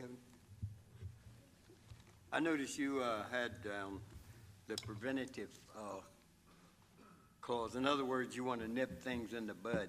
Correct. How much emphasis do you put on that? Because that's the invariable clause that causes the problems. If you were able to nip a lot of these problems in the bud, then the other things seem to be contingent upon not being able to do that. Is your group really cognitive of that, and do you put a lot of stress on, it's like fire prevention? Right. So I want to say that we are building our systems, right? I will tell you that we are not there. We are working to build them. Next year, we will be implementing a social emotional learning screener that will help us to identify those students who may be struggling even more. We do have our climate coaches who are available at CASH right now who are working with students. Students have learned to seek them out when they are struggling and they need additional support so that we can then get them to supports that can help them more. We are working with our teachers to be able to identify those students as well, to be able to direct students to the supports that they need. So yes, we are working on that. We have positive behavioral interventions and supports within our district. We have our MTSS that has been started this year from K to 7, so it's addressing the academic piece of it as well, because mostly a lot of what we see is when students are struggling behaviorally and emotionally, it is impacting their academics. So we do have a number of systems in place. Are we where we need to be? No, but are we on our way to getting there? Yes. We're moving in that direction. Thank you. I think that's very important, because a lot of time a child is crying out and we take it as misbehavior. And sitting on some of the adjudication cases, I've noticed that. And if staff was very sensitive to when a child is crying out for help rather than just misbehaving, I think that would help the situation a lot. Mm-hmm. And I will say our I guess, belief this year has been that that's where we start, is helping people to identify when a student is asking for help. That's our number one step. Thank you. Mm-hmm. Any other questions? All right, thank you. Thank you, Ms. George. Okay, that concludes the presentation section. So we are going to move on to section 4, agenda items. First item, item A, the Lincoln Center for Family and Youth Independent Contractor Contract. Recommended action that the Board of School Directors either approve either Contract A, 1 year, or Contract B, 3 years, at a cost of $1,031,000 per year as presented. Do I have a motion? Motion. Any questions or comments? Call for the vote? Yes. And yes. Okay, letter B, Georgetown. Oh, sorry.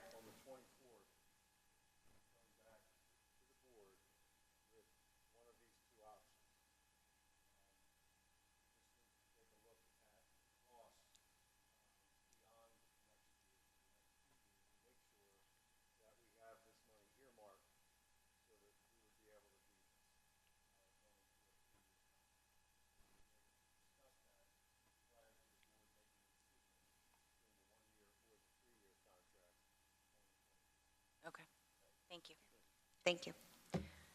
Okay, moving on, agenda item B, Georgetown MOU Crossroads to Success, recommended action, that the Board of School Directors approve an MOU outlining a partnership between the Coatesville Area School District and the Chester County Juvenile Probation Office to implement Crossroads to Success, a diversion program designed to support youth aged 13 to 17 who attend Coatesville Area Senior High School or Coatesville Area Intermediate High School, and who otherwise would be referred by the CASD Police Department to juvenile court and/or the magisterial district court in Chester County as presented. Do I have a motion? Motion. Any questions or comments? Yes, just a couple comments. This is the third time that the board has seen this MOU, and I will not be surprised if you don't see it at least one more time. The diversionary program is scheduled to start in October. And between now and October, the DA's office, the juvenile probation office, the school district, and the Coatesville Area School District Police Department are continuing to work through this MOU to make this program happen, so that they're able to follow the different legal pieces that guide each of these organizations. And so we'll be continuing to move through this to get it to come to fruition in October. Dr. Dunlap, is this the one where he was here for the presentation? Is this what we're talking, is that the? Yes. Okay. Don Curry. Yeah, I could, yes. Probation office came back. He, twice or something? He, yes. When he did that. So they've been working through this process. He has met with our administrative team. They've also met with all of the secondary administrative team. And they're just really working through this. So that's why you're seeing this for a third time. And I wouldn't be surprised if you see it at least once. So it could be started the beginning of next school year. The goal is that, so there's a grant that is going to support this program, and that grant isn't going to be released until October. So they're looking at an October start date Okay. for this program. Okay, thank you. Thank you, Dr. Dunlap. Any other comments or questions? I just have one. Is this the first time this type of program has been brought into our district or into our area? I don't know the answer to that. I don't know, Mrs. George or Chief Galbraith, is this the first time that something like this has happened?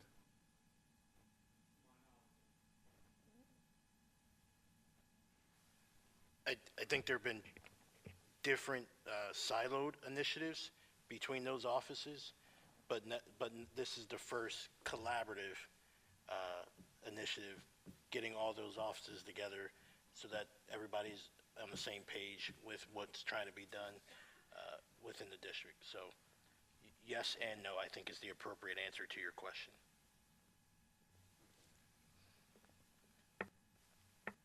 Okay, thank you, Mr. Roan. Any other comments or questions?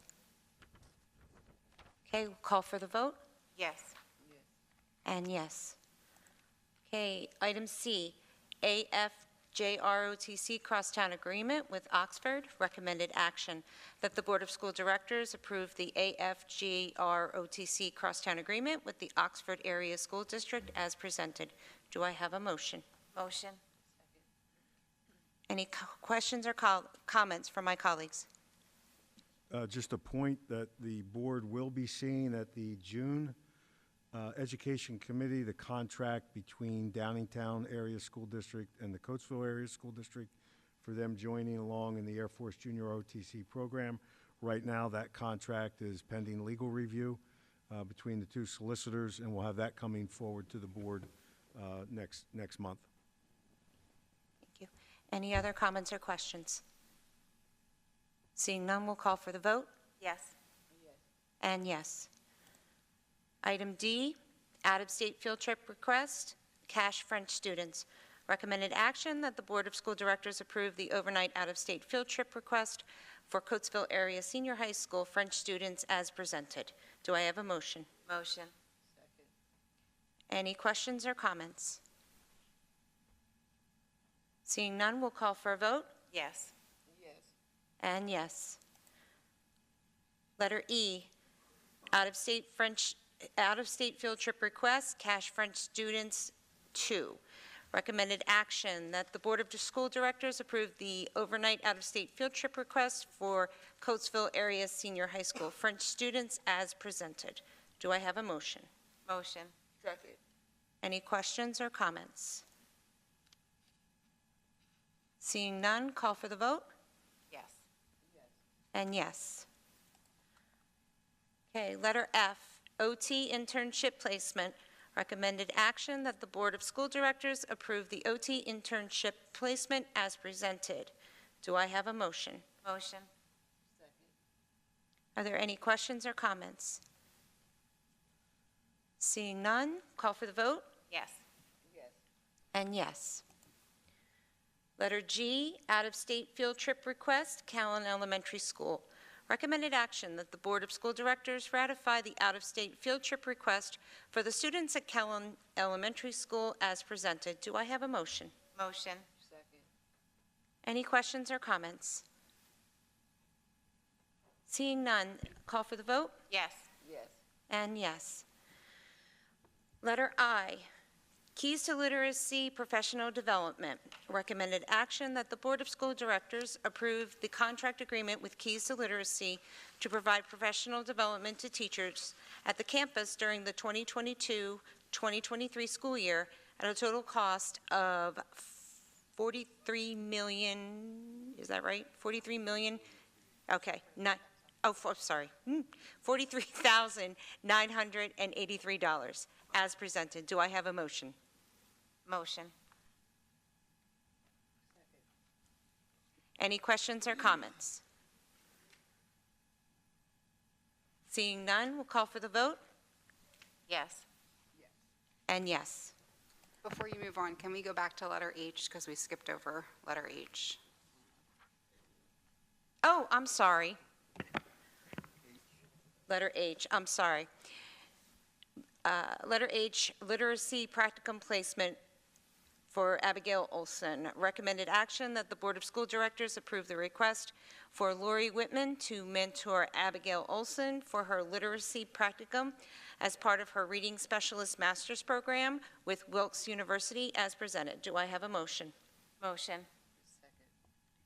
Any questions or comments? Okay, seeing none, we'll call for a vote. Yes. And yes. Okay, letter J, Montgomery County Intermediate Unit General Contracted Consultant Agreement. Recommended action that the Board of School Directors approve the agreement with Montgomery County Intermediate Unit for consultant services as presented. Do I have a motion? Motion. Any questions or comments? Seeing none, let's call for a vote. Yes. And yes. Okay, letter K, agreement, Valley Forge Education Services, recommended action. That the Board of School Directors approve the agreement with Valley Forge Educational Services for one-to-one aid support services for student 100-15530 as presented. Do I have a motion? Motion. Any questions or comments? Okay, seeing none, let's call for a vote. Yes. And yes. Okay, letter L, proposed adjudication, student 100-11347. Recommended action that the Board of School Directors approve the proposed student adjudication for student 100-11347. Do I have a motion? Motion. Any questions or comments? Seeing none, call for the vote. Yes. And yes.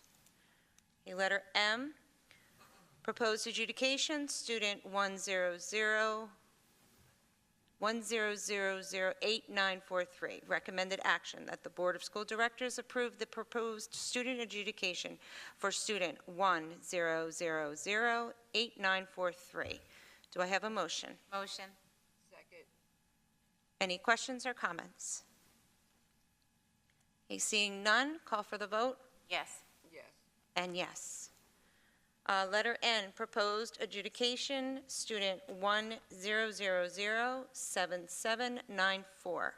Recommended action that the Board of School Directors approve the proposed student adjudication for student 1007794. Do I have a motion? Motion. Any questions or comments? Seeing none, call for a vote. Yes. And yes. Letter O, proposed adjudication, student 1008710. Recommended action that the Board of School Directors approve the proposed student adjudication for student 1008710. Do I have a motion? Motion. Any questions or comments? Seeing none, call for the vote. Yes. And yes. Letter P, proposed adjudication for student 1007925. Recommended action that the Board of School Directors approve the proposed student adjudication for student 1007925. Do I have a motion? Motion. Any questions or comments? Seeing none, call for the vote. Yes. And yes. Letter Q, proposed adjudication, student 5001022. Recommended action that the Board of School Directors approve the proposed student adjudication for student 5001022. Do I have a motion? Motion. Any questions or comments? Seeing none, let's call for a vote.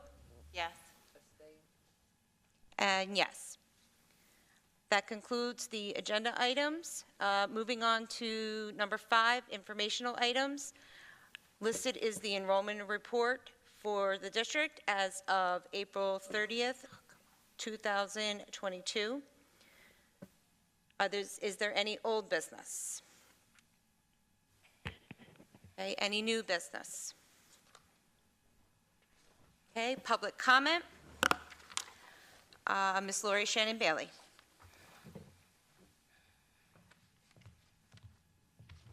Good evening. So adjudications, at the last board meeting, I do appreciate the fact that several of you voted no for the adjudications. And again, I say this every single time. I don't know what goes on in these meetings. I don't really care. I just know that we have a community that is in dire need of support and mental health services. With regards to the Lincoln Center presentation, and I think the last time I credited Brenda for the Zoom meeting that I had with Ms. April Thomas. I think it was actually board member Baker Harlan who suggested that I do that. So anyway, I'm concerned about the 3-year contract and the $1 million contract because it suggests that we will continue to have these adjudications, and now I believe we are up to about 50 of them, which really breaks my heart. I've met now a second student that was adjudicated in, I believe, January, and according to him, he was told that, of course, he's not in any alternative education program. So this is student number 2. But according to him, he was told to contact the Lincoln Center in August in terms of his alternative education program. This student is 18 years old. So this is the second 18-year-old student that I've met in the community as an activist who, for some reason, has slipped through the cracks. So my heart is breaking because Lord knows, hopefully there is not other students that are out there. But for the presentation that Ms. George made, for the life of me, I don't know why we cannot wrap our hearts and our hands and our brains around supporting these students now. If we cannot figure out how to give these students the support that they need with all of the tax dollars that we have and that we will have, coupled with the $1 billion budget proposal that I'm sure will pass, it is just very, very frustrating to me that we can't figure out how to support these youth. And we have not just had problems with this community, we have always had problems. So I ask you again, please try to use the resources in our community to give these children the support that they need. I know that Brenda, or someone, I'm sorry, submitted a handout or information on the MTSS. And I recall Mr. Hanna and Mr. Pelaya talking about that in a meeting in 2020 about the MTSS. And I know that it's supposed to be a huge support factor. Well, apparently it's not working. And I don't mean to be complaining, but these are our children, and apparently the parents are not doing what they're supposed to be doing. And I believe we have the resources here to provide the support that they need. So I will stop now, and I will finish my comments later. So thank you very much. Thank you, Ms. Shannon Bailey. Okay, the next meeting for the Education Committee will be Tuesday, June 14th, 2022. I will now adjourn the Education Committee meeting at 7:54. Good evening. I'd like to call the order of the Operations Committee at 7:54. We will start with approval of the minutes. Approval of the minutes for April 12th Operations Committee. Do I have a motion? Motion. Call for the vote. Yes. Yes.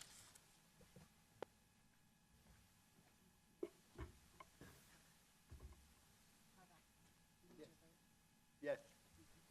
Thank you. Moving on to our presentation this evening, I will turn it over to our Facilities Director.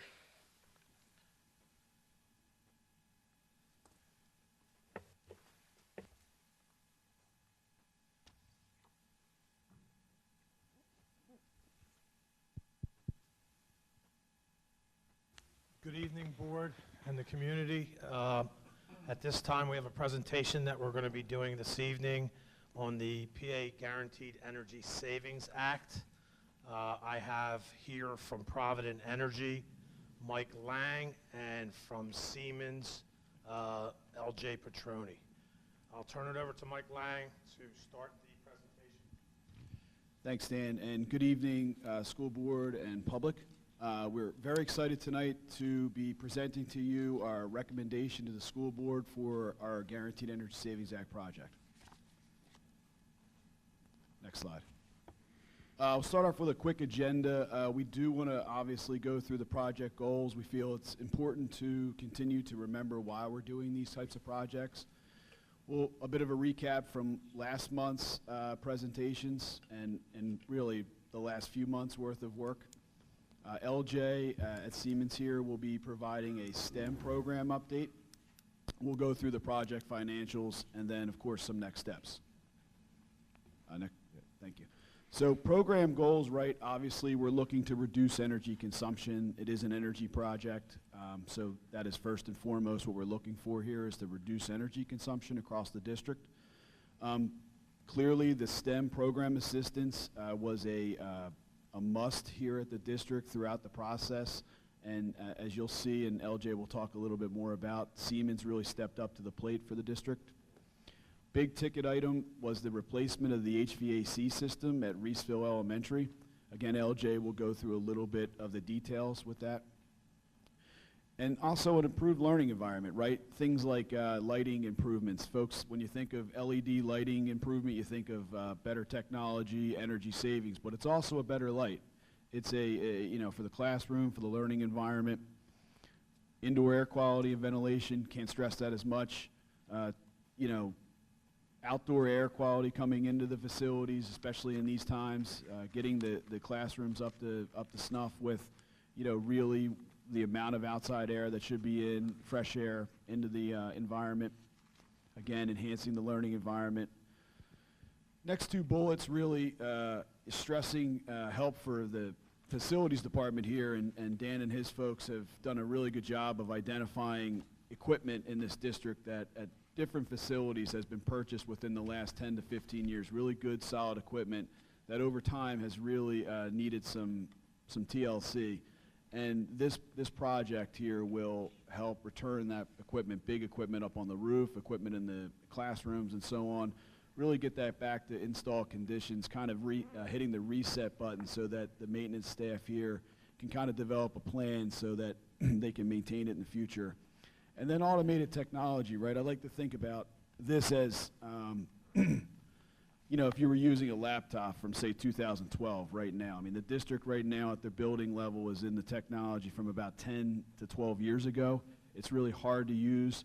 It's not very helpful. So at this point, you know, getting the buildings onto the 2022, 2023 versions of the software and hardware. And then an investment in athletics. We were able to work with the athletic department here, and we'll have a full LED replacement of the lighting at the baseball stadium. Just a quick recap from April, and again, like I said, this has been an ongoing event for probably almost 2 years now. But Siemens really is committed to the school district. I would like to point this out.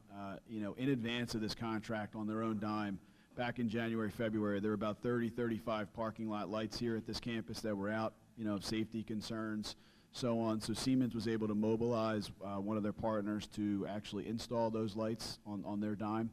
And then just recently, the baseball field stadium, even before the LED project, just the lights that are currently there right now were just not, they were subpar. Again, another safety concern. They were able to utilize a local contractor, again, you know, at their cost, and was able to replace those lights as is so that the season this year could actually happen. So again, it's just a real commitment to the district, even above and beyond the STEM. So with that, I just want to turn it over to LJ to talk through some of the ECM's, energy conservation measures, and then the costs, and then we'll move forward from there. Thanks, Mike. And thank you to the district for the opportunity to present this evening. With the LED lighting improvements, this is both an interior and exterior upgrade, along with some occupancy sensors in the gym areas. The LEDs will provide the district with obviously some energy efficiency and yield savings, and as Mike alluded to, increase more consistent lighting throughout the spaces. There will be uniform lights throughout the spaces where it's being installed. With the recommissioning of the DDD system, we work closely with Dan's team to uncover the condition of the existing HVAC equipment and evaluated over 200 units.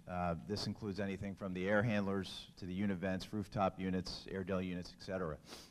Here the focus was really on air quality, adequate ventilation air, energy efficiency, and uniform temperatures in the spaces. You know, and again, humidity control was a priority for us on this ECM. Going to Reeseville, the HVAC solution, we're doing an extensive replacement of the design with unit ventilators and including the equipment on top of the ceiling to achieve uniform temperatures within the classrooms. Again, a top priority here was to ensure that we're bringing in more ventilation, air, and humidity control. We worked with Dan, ICS, and the Provident team to come up with an overall design that we believe meets all the criteria that the district is looking for out of the Reeseville project. With the boiler plant improvements, you know, this is happening at the high school. And the equipment will have dual fuel capabilities for a more favorable rate, also known as an interruptible rate. And at the baseball stadium, the priority here is really safety, right? These LEDs will increase visibility by offering a higher quality of light and a safer environment for the student athletes when they're on the field. Next slide, please. And we had a presentation earlier tonight, and as part of this partnership, Siemens is committed to helping advance the STEM program in any way that they can, and our company has committed $75,000 to support STEM in various capacities, one being an Empower grant through our own foundation, and another being through a Fuse grant, which we will, assist the school district with step by step. There'll also be some STEM kits, and we're excited to really roll up our sleeves and assist the district in this capacity. There's a lot of options on the table and a lot of different ideas that we have for this commitment, and we'll get there. If you could, the next slide, please. And this is just sort of a progress report. I had the opportunity to meet with Jason and Heather and talk through our approach and strategy. There's a lot of different partners that specialize in STEM programs that we've introduced the district to, and I'm hopeful that some of those partners will be able to play a role in enhancing a STEM lab, STEM classrooms, and the overall vision of what the district is looking for. And I know that we are currently in a planning phase of what that STEM configuration is going to be, but Siemens is very committed to honoring this commitment regardless of what the timeline of the district is on rolling that out. So again, thank you for the opportunity, and excited to be here. Okay, so project financials, the total cost, again, we had talked about coming in under 11.5 million, so we're at $11,484,523. This will produce an annual energy savings in O&M, which is operational maintenance. That's basically the lighting. There's a 10-year warranty on the lighting, so for 10 years, if any bulbs fail, you actually replaced at no charge. So the O&M savings and the energy, $287,000. There's a capital avoidance of approximately $300,000 a year. That's the ESSER funds, right? The ESSER funds rolled up at just over 6.05 million if you jump down to 20 years. Basically covers the Reeseville project. So the district is taking those ESSER funds and investing in their facility to solve a problem at one of the elementary schools that desperately needed the help. So with that, again, the 20-year energy in O&M would be about $6.72 million. Now, energy was escalated at only 2% per year. I mean, if you've watched the news lately, that is significantly a low number. So we're very conservative on our projections. The reality is that you're investing in lowering the usage. So no matter what the costs are in the future, the usage is lower. It'll just be a win for the district. There's also a rebate from PICO. PICO has been very incentivized lately to give school districts and governmental entities refunds for investing in energy efficient equipment. Right now, that's at an estimate of about $200,000. It's probably going to be more once we roll up our sleeves. Again, PICO has been very aggressive with this. They're kind of a bit behind on their schedule. So they've been fairly easy to work with on these rebates. Again, that would be a check that comes right back to the district, which would Siemens and Provident and ICS would actually work to fill out the applications and submit everything to PICO. So next steps, we're hopeful that the school district would approve the performance contracting agreement with Siemens. Obviously, the cost and savings are completely finalized. The document is with your solicitor. I believe comments had come back and working with Siemens legal team at this point, but that will be finalized by your May 24th board meeting, for your consideration. And then obviously we want to continue to plan and prioritize, right? We're hopeful that this isn't just a one hit and we walk away. We're a partner of the district. We have been for 15, 17 years now. Siemens is committed, so we're looking forward to the opportunity to continue that partnership and work with you into the future. So with that, I'll open it up to any questions or.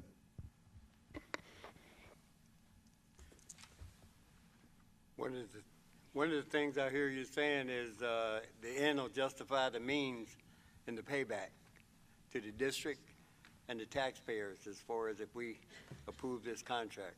Is that right? Yeah, absolutely, especially because of the use of the ESSER funds, for sure. I mean, you think about it, that's paying for more than half the project. Okay. The other question is, I don't know how old this system is you're putting in, but there's been a new kid on the block called COVID. And your air handling quality, did you take that into consideration? Because we have a dense population here. and air quality handling is very important. So I'd like to hear how you thought about that, or did you take it into consideration? Yeah, that whole, what it's called recommissioning, when I talk about bringing the units to where they're supposed to be, the number, if you look at ASHRAE, right, the standard ASHRAE, the number one suggestion to fight airborne, COVID, so on and so forth, is to actually get your equipment to where it's supposed to be working right now. And right now, in many of the facilities, the equipment is not working properly. It's not, functioning up to standards. So the number one priority, when LJ mentioned over 200 units, is to get those units to where they're functioning properly and they're bringing in enough outside air so that, they work properly. That's literally before they talk about filtration or any kind of other, ionization technologies or all these different fancy things. The number one thing is to get the equipment you have actually functioning and working properly. And that's what a big piece of this puzzle is doing at this facility, at Scott, at Reeseville, and some others. Are there any new type filters that you're putting in to consider the air quality here that is heavily damaged with bacteria or the COVID virus? Yeah, I mean, the filters that are here in place right now, most of them are of the, some of them are what's called MERV 13. Some of them are just the normal filters. But again, before you get to that step, right, we can continue that evaluation process. But before you get to the step where you start looking at filters, you have to get the units actually running properly. And they're just not. I mean, there's not enough air that's actually circulating through the building. So until we get to that piece, I think the next phase would then be we could start to look at some technologies like different filters, different, other items that are out there right now to do that kind of stuff. But again, the focus here was it's like baby steps. The focus here was to get the units actually functioning properly first before we started to look at those things. You're going to replace the filters? Oh yeah, without a doubt, the filters will be replaced in and this the filters project. that you're going to replace have taken this COVID virus into some type of consideration? They'll be standard, yeah, they'll be standard. Like, again, no filter is going to stop COVID, right? I mean, that's impossible. But, the filters that will be put in place in this project will be absolutely up to standards. Okay. No question. Thank you. Very important stuff. Anyone else? Appreciate the presentation. There's a lot of things to be done here, and so getting facilities to match the academic efforts continue to move us forward. So appreciate the presentation. Any other, Dr. Dunlap? Anything? Anybody else? Yeah, I'd like to just take a couple minutes here to thank both LJ Petroni from Siemens, Mike Lang from Provident. During the IGA process, they worked diligently at looking at all of our units, and one of the questions that you brought is our outside air, the freshness of air coming into these buildings. That is going to be one of our big focuses, is to make sure that we get the correct air into the building so that the air that the students are breathing is the clean air coming from outside filtered. So currently with the units that are in place now, some of these devices are not functioning, and that's going to be part of this process, is to get them all back up to 100% operation. So I think that puts a little bit more clarity to your question. And again, I want to thank both of these guys. Dan, can you just explain, I know that say for Reeseville, going forward with this project, we wouldn't necessarily be using the unit ventilators. They would be bringing in air directly from the outside, from the ceiling, correct?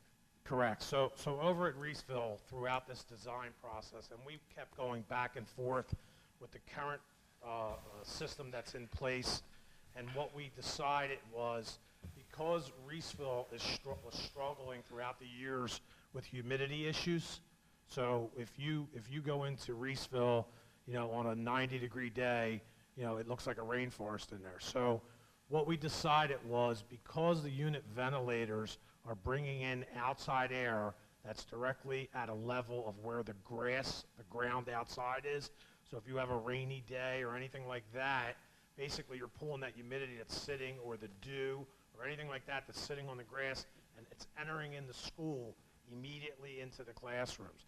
So in an effort to prevent that from happening, we designed a system that will go into the ceiling, which will be less noisy. It'll be a better air distribution to each one of our classrooms, and we'll be using a main unit on the roof to basically bring in all of the fresh air. So all of the fresh air will no longer come from each individual unit in the classroom. It will be one centralized unit that we will condition that air prior to entering it into the building. So what that means is we'll take the humidity out of the air before it enters into the building, and that'll be our makeup air, is what it'll be. Thank you for sharing that. You're welcome. Any other questions? Dan, I know you thanked the folks from Siemens and the other organization, but I think we'd be remiss if we didn't thank you for the work that you're doing, right? Because if you don't do what you do, then they're not sitting here. So appreciate your work, your time, the late nights, early mornings, conversations, mapping numbers, right? Because I'm trying to figure out how to make all these improvements and still not send our director of finance and the keeper of the purse, sending her into a tizzy. So appreciate all of that. Thank you very much. All right, moving on to agenda items. We are agenda item 4A, Siemens Industry Inc., Performance Contracting Agreement, PA Guaranteed Energy Savings Act. Recommended motion, pending legal review, that the Board of School Directors approve the performance contracting agreement with Siemens Industry Inc. to perform energy-saving upgrades to the Coatesville Area School District following the guidelines of the Pennsylvania Guaranteed Energy Savings Act, at a cost of the project will be $11,484,523 as presented. Do I have a motion? Motion. Second. Any questions that were not asked during the presentation? Call for the vote. Yes. Yes. Yes.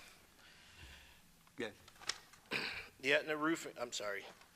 B, Yatna Roofing Corporation partial roof replacement at North Brandywine Middle School.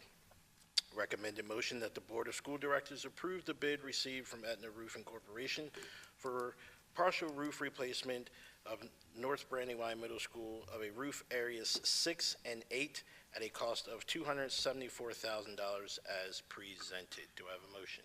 Motion. Second. Dr. Dunlap or Dan, any additional information other than what's clearly stated here? Obviously, this is to address a problem at the building on the roof, and it's not the whole roof, it's parts. So anything other than what's written? No. Okay. All right. Call for the vote? Yes. Yes. And yes. Moving on to agenda item C, UGI Energy Savings Natural Gas Supplier Agreements. The recommended motion that the Board of School Directors approves the customer confirmation agreement and master natural gas sale agreement with UGI Energy Services LLC for natural gas for a 3-year period from July 2022 through June 2025. The district agrees to accept a 36-month basis with 100% swing as presented. Do I have a motion? Motion. Motion. Second. Any questions? All right, hearing none, we'll call for the vote. Yes. Yes. And yes. Agenda item D, Facilities Department restructuring. Recommended motion that the Board of School Directors approves the return to in-house maintenance Department of Coatesville Area School District as of July 1, 2022.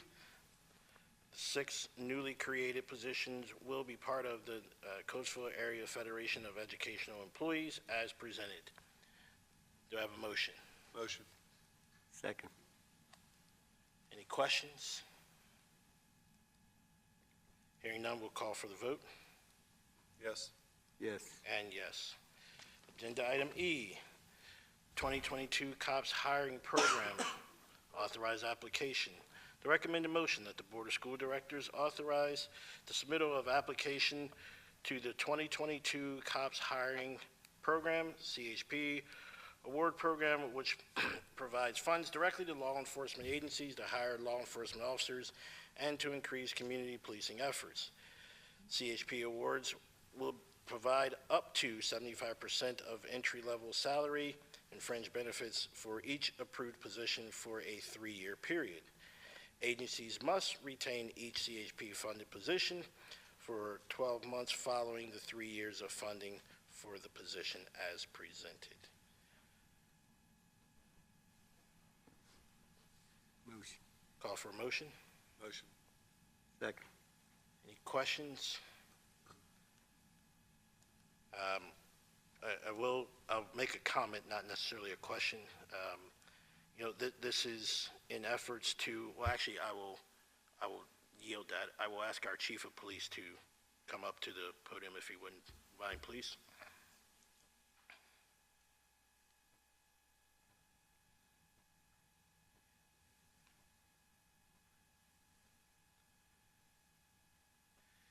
Chief, if you wouldn't mind, can you explain to my colleagues and the community the grant and what we're looking to accomplish with it? So this grant is basically to look to hire more school resource officers to put inside our buildings. It kind of goes hand in hand with our long-term plan that we had submitted to the board back in March, I believe it was. Somewhere around there. So to, like, again, more SROs are in the buildings, school resource officers and police officers. All right. Any questions for? All right. Thank you. Thank you. Don't go far, because I'm going to bring you up for F. Call for a vote? Yes. Yes. And yes. Agenda item F, the 2022 School Violence Prevention Program. Recommended action that the Board of School Directors authorize the submittal of application to the 2022 School Violence Prevention Program, which provides awards to improve security at schools and on schools' grounds.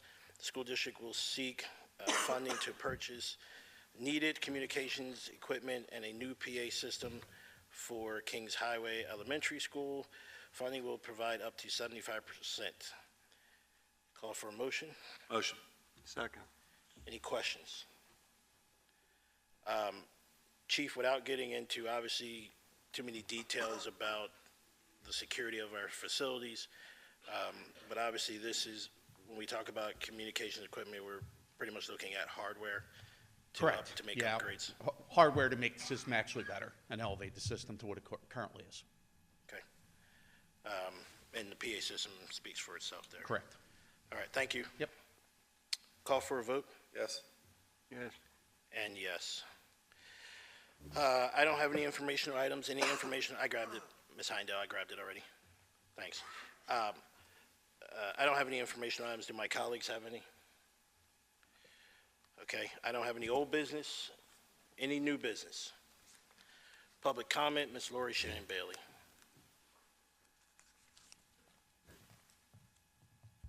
Good evening. So the write-up here talks about law enforcement officers. Chief just mentioned school resource officers. You all are hiring 2 police officers, which is fine. I mean, I'm all for the school being safe, and I understand we have significant school safety issues. I think my question would be, can you please provide the community a definition of community policing? It's a very, very broad term, and some police officer thinks it's taking pictures with kids. You know, so I think the community might appreciate what you all consider the definition of community policing is. That's my first question.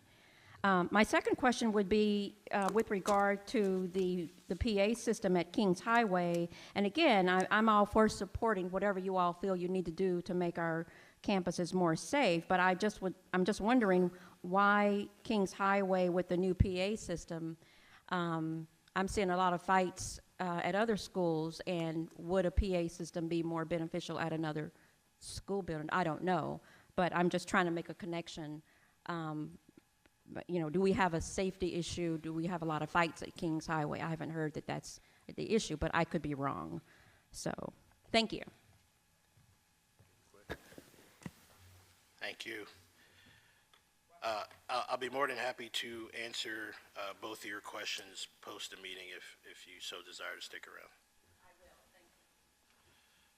I will. Moving on, next meeting will be Tuesday, June 14th, 2022, and I will adjourn the Operations Committee at 8:23.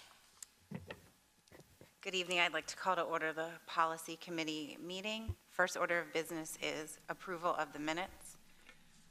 Recommended action approval of the April 12th, 2022 Policy Committee meeting minutes. Do I have a motion? Second. Any questions or concerns? Call for the vote? Yes. There's no presentations this evening. Moving on to agenda item 4A. Policy 228, Student Government. Recommended action that the Board of School Directors review the Policy 228, Student Government as presented, and if approved, to move forward, that the agenda item be placed on the agenda of the May 10th, 2022 special board meeting. Do I have a motion? Second. Any questions or comments? Mrs. Harlan, this is just a review of a current policy with no changes. Thank you. Let's call for the vote. Yes. Yes. Moving on to letter B, Policy 229, Student Fundraising. Recommended action that the Board of School Directors review and approve the Policy 229, Student Fundraising as presented, and if approved, to move forward, that the agenda item be placed on the agenda of the May 10th, 2022 special board meeting. Do I have a motion? Second. Any comments or questions? Policy 229 does have a change where it adds in bold the words student fundraising. This is a review and an approval of a change. Thank you. Let's call for the vote. Yes. Yes.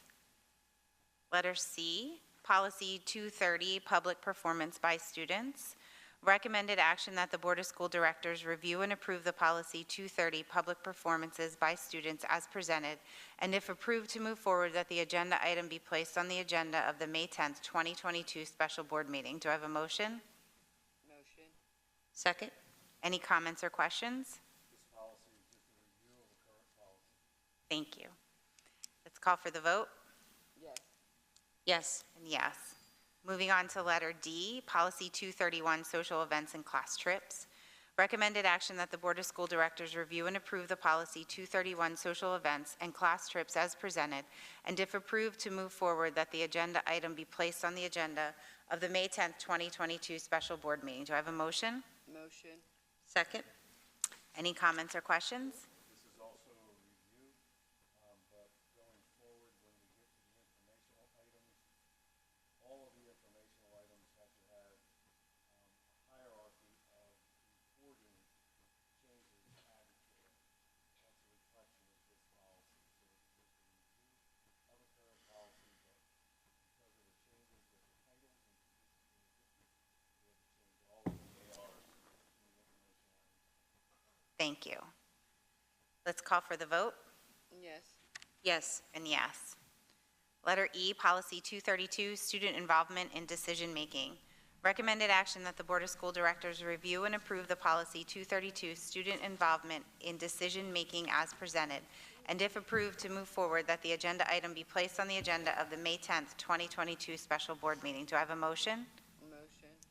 Second. Any comments or questions? This is also just a review. Thank you. Let's call for the vote. Yes, and yes. Policy F is 910, Community Engagement.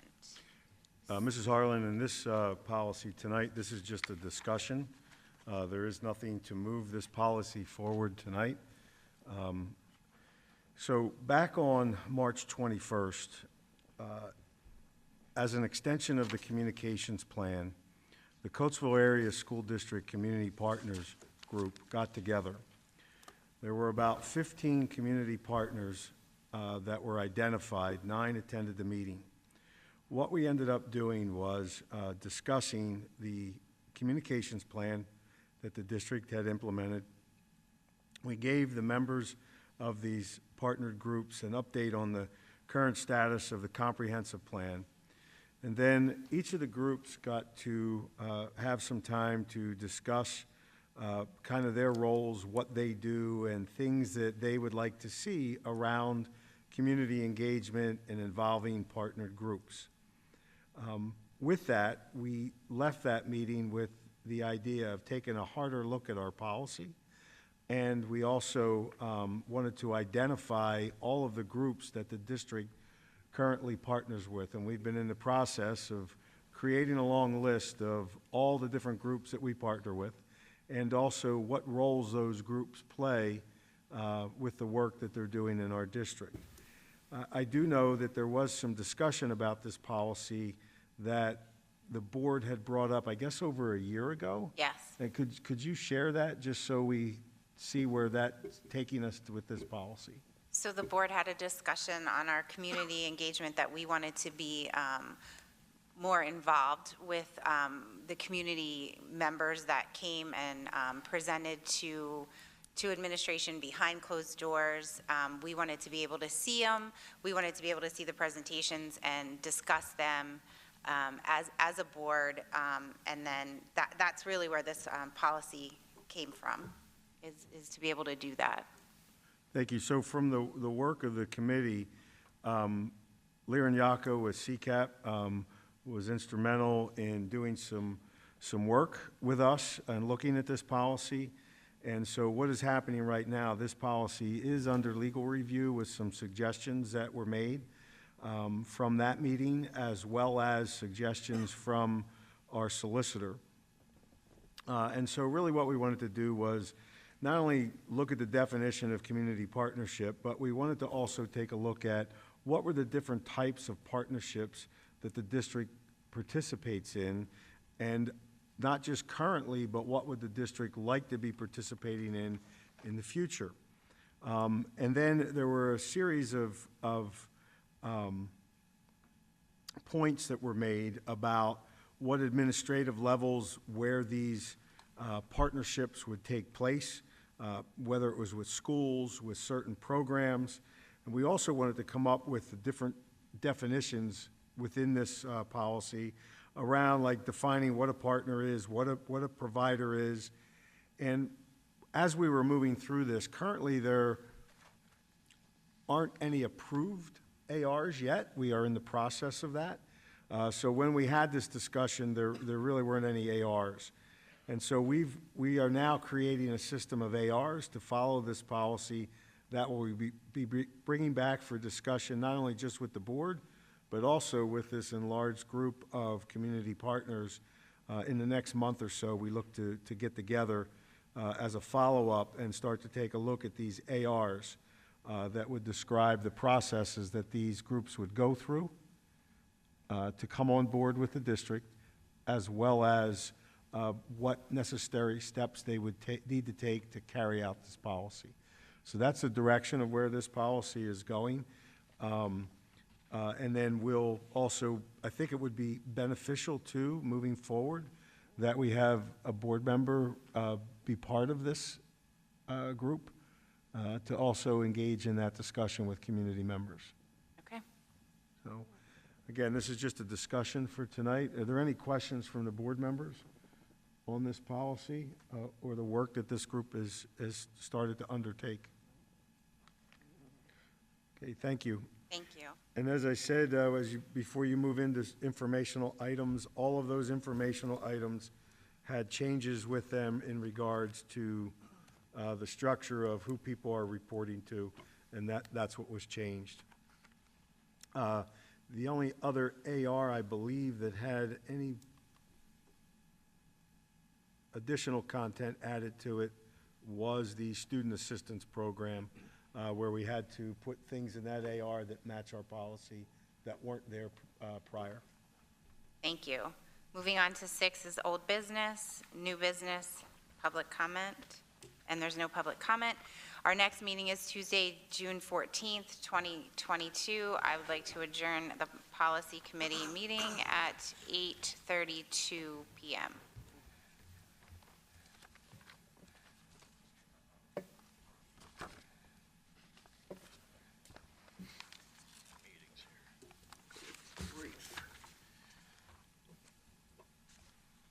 All right, I would like to call the order the special school board meeting for Tuesday, May 10th, 2022. Purpose of the meeting is to approve the bills payable and any other matters that may come before the board. Reading of the mission statement. The mission of the Coates Area School District, rich in diversity and committed to excellence, is to create innovative educational experiences where are funded by taxpayers, supported by the community, delivered by dedicated teachers and administrators to ensure all students will become responsible, contributing global citizens. Section D, advisement. By notice of the president, board members are advised that all votes shall be regarded as roll call votes. The minutes shall also note that public notice was given for this meeting in accordance with Act 93 of 1998, Section 1. School board members shall proceed in accordance with school board policy. Madam Secretary, please call the roll. Rob Fisher. He's excused. Thank you. Brandon Roan. Here. Arvell Brown. Here. Holly Charest. Here. Andrew Fink-Bonner. Here. Becky Harlan. Here. Mary Ann Harris. Here. Amelia Mills. For the record, Madam Secretary, she is also excused. Thank you. Jennifer Schott. Section F, moment of silence and salute to the flag.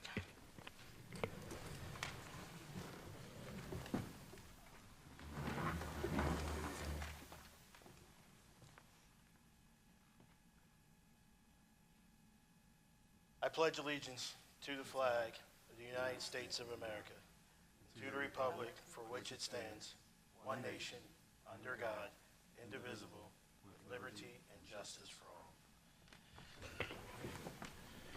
Thank you, everyone.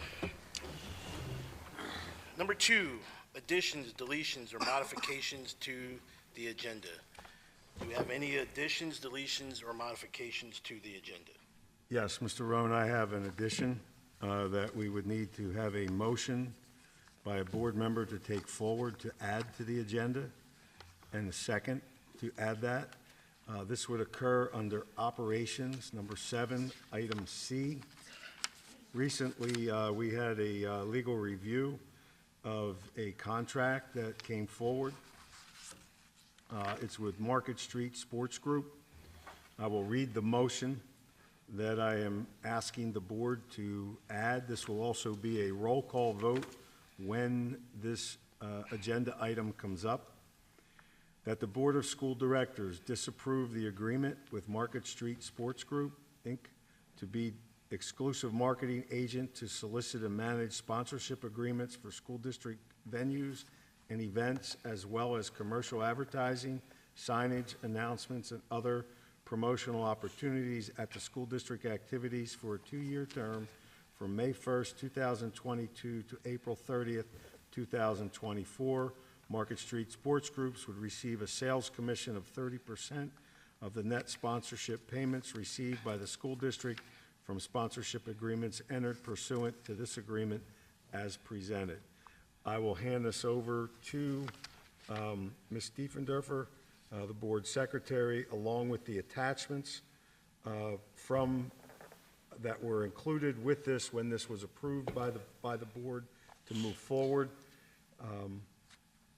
And I will also explain during discussion as to why that we're looking to put this motion back on the board. So we have a recommendation to add a agenda item to operations. So being that we have that recommendation, I will ask for a motion to add that recommendation to the agenda. Motion. Second. And now there will have to be a roll call vote for the board to add this. Madam Secretary, would you please call the roll call vote for the addition to the agenda for operations, letter C? Sure. Jennifer Schott? Yes. Brandon Roan? Yes. Andrew Finkbonner? Yes. Becky Harlan? Yes. Holly Charest? Yes. Mary Ann Harris? Yes. Harvell Brown? Yes. Motion approved. Mr. Rowan, in the event of whatever decision is made with this agenda item, in accordance with the Sunshine Act, the board agenda will be reposted within 24 hours to reflect this change. Thank you, Dr. Dunlap. All right, moving on to public comment on agenda items only. Ms. Lori Shannon Bailey.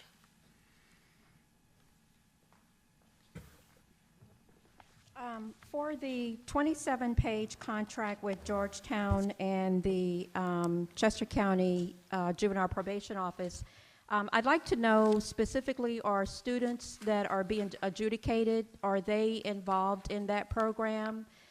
And if they are, I would ask you to please be very clear when you communicate with parents to let them know about the fact that they should bring an attorney to those meetings. And also, please be very clear in letting them know that there is or has been or will be an investigation, and that indeed there is the administration and or the board who acts as the judge and the jury in terms of making decisions. I've watched the adjudication and, of course, read adjudications now that I'm advocating for a student, and I'm understanding that that is a very, very complicated process. And I'm also understanding and realizing that parents don't know what hit them in terms of these adjudications. So I would just ask that there be some clear and concise communication with regards to this contract. It is 27 pages long, and I'm not sure what the communication is going to look like with regards to parents. In terms of community partners, my nonprofit, Coatesville Area Juvenile Alliance, presented to this board, I believe it was in 2019. It may have been in 2019. I would stand before you to say that I am very interested in being considered a community partner. I've never been invited to a meeting. I'm not pointing fingers, but I am very much interested. In spite of my asking some very difficult questions, I do support this board. I have had 9 resolutions signed in terms of different organizations supporting the education funding resolution. I come to this board meeting. I support families who don't have a voice, and of course, families who, children whose parents are not very supportive. So I think I have a strong record in terms of my support of the district. So I would look forward to either a yes or a no in terms of my interest in being one of the community partners. Again, I was never invited to such a meeting. I think that's about all I have right now. Thank you. Thank you. All right. Moving on to motion items for approval, consent agenda. Recommended action that the Board of School Directors approve the consent agenda items. Committee meeting actions items considered routine will be enacted under one motion unless removed for separate action upon board request. The purpose of the consolidated motion is to expedite governing board action on all consent items, which are not held for discussion. Items that are held for discussion by the governing board will be enacted upon at the time the item is discussed.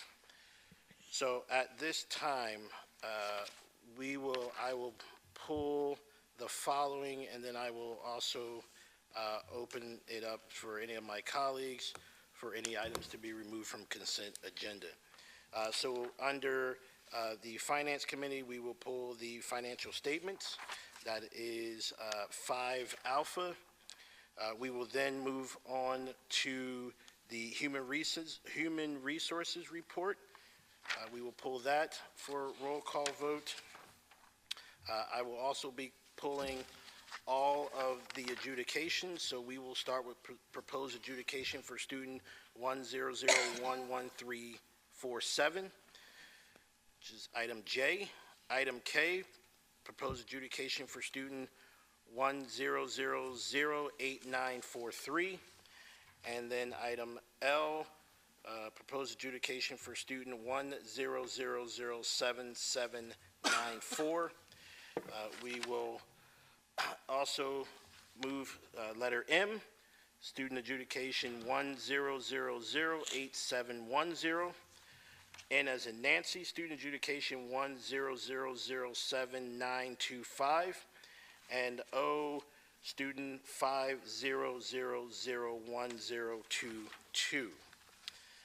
And then we will also pull the added motion for roll call vote, letter C, under the Operations Committee.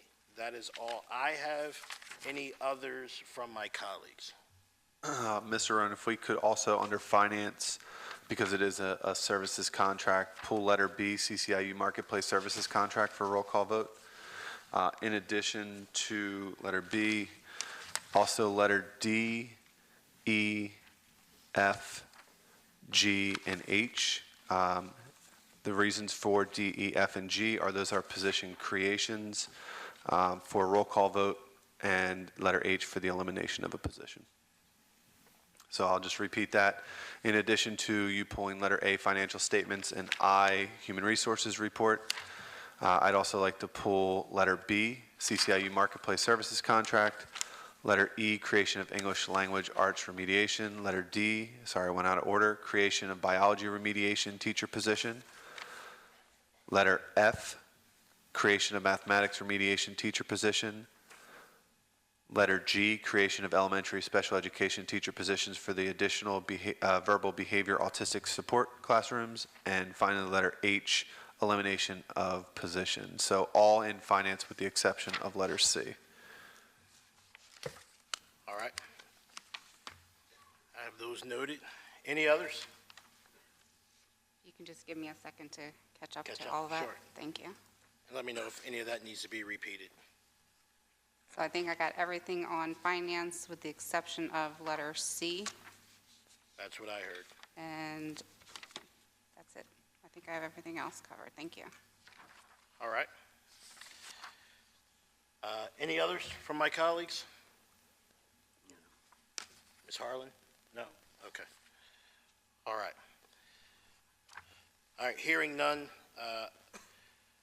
we have a motion and a second on the floor, correct? We do not. We do not, okay, my apologies. So let's get a motion for approving the consent agenda. Motion. I'll second. All right, now that we have that, Madam Secretary, we call for the vote, please. Becky Harlan, Yes. Harvell Brown, Yes. Mary Ann Harris. Andrew Finkbonner, Yes. Jennifer Schott. Brandon Roan, Yes. Holly Charest. Yes. Motion approved. All right, I will yield the floor to Chair Finkbonner for all of Finance with the exception of C, Charlie. Thank you, Mr. Rowan. First up is financial statements. Recommended action that the Board of School Directors approve the financial statements, bills, payables list as presented. Do we have a motion? Motion. Second. Any questions or comments? Seeing none, we'll call for a vote. Holly Charest, Yes. Harvell Brown, Yes. Andrew Finkbonner, Yes. Brandon Roan, Yes. Mary Ann Harris. Becky Harlan, Yes. Jennifer Schott. Yes. Motion approved. Letter B, CCIU Marketplace Services Contract. Recommended action that the Board of School Directors approve the 2022-2023 contract agreement with the Chester County Intermediate Unit to participate in its marketplace programs at the most recently adopted marketplace price schedule from July 1st, 2022 to June 30th, 2023 as presented. Do we have a motion? Motion. Second. Any questions or comments? Seeing none, we'll call for a vote. Andrew Finkbonner, Yes. Mary Ann Harris. Brandon Roan, Yes. Harvell Brown, Yes. Becky Harlan, Yes. Holly Charest, Yes. Jennifer Schott. Yes. Motion approved. Letter D, creation of biology remediation teacher position. Recommended action that the Board of School Directors approve the creation of one biology remediation teacher position to support students at the Coatesville High School campus as presented. Do we have a motion? Motion. Second. Any questions or comments? Seeing none, we'll call for a vote. Mary Ann Harris. Yes. Becky Harlan. Yes. Andrew Finkbeiner. Yes. Harvell Brown. Yes. Jennifer Schott. Yes. Holly Charest. Yes. Brandon Roan. Yes. Motion approved. Letter E, creation of English Language Arts remediation teacher position. Recommended action that the Board of School Directors approve the creation of one English Language Arts remediation teacher position to support students at the Coatesville High School campus as presented. Do we have a motion? Motion. Second. Any questions or comments? Seeing none, we'll call for a vote. Brandon Roan. Yes. Becky Harlan. Yes. Andrew Finkbeiner. Yes. Jennifer Schott. Yes. Harvell Brown. Yes. Holly Charest. Yes. Mary Ann Harris. Yes. Motion approved.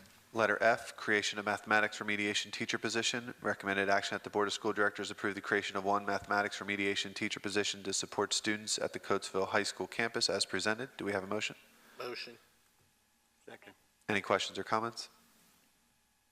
Seeing none, we'll call for a vote. Holly Charest. Yes. Becky Harlan. Yes. Mary Ann Harris. Yes. Jennifer Schott. Yes. Brandon Roan. Yes. Andrew Finkbeiner. Yes. Harvell Brown. Yes. Motion approved. Letter G, creation of elementary special education teacher positions for the additional verbal behavior autistic support classrooms.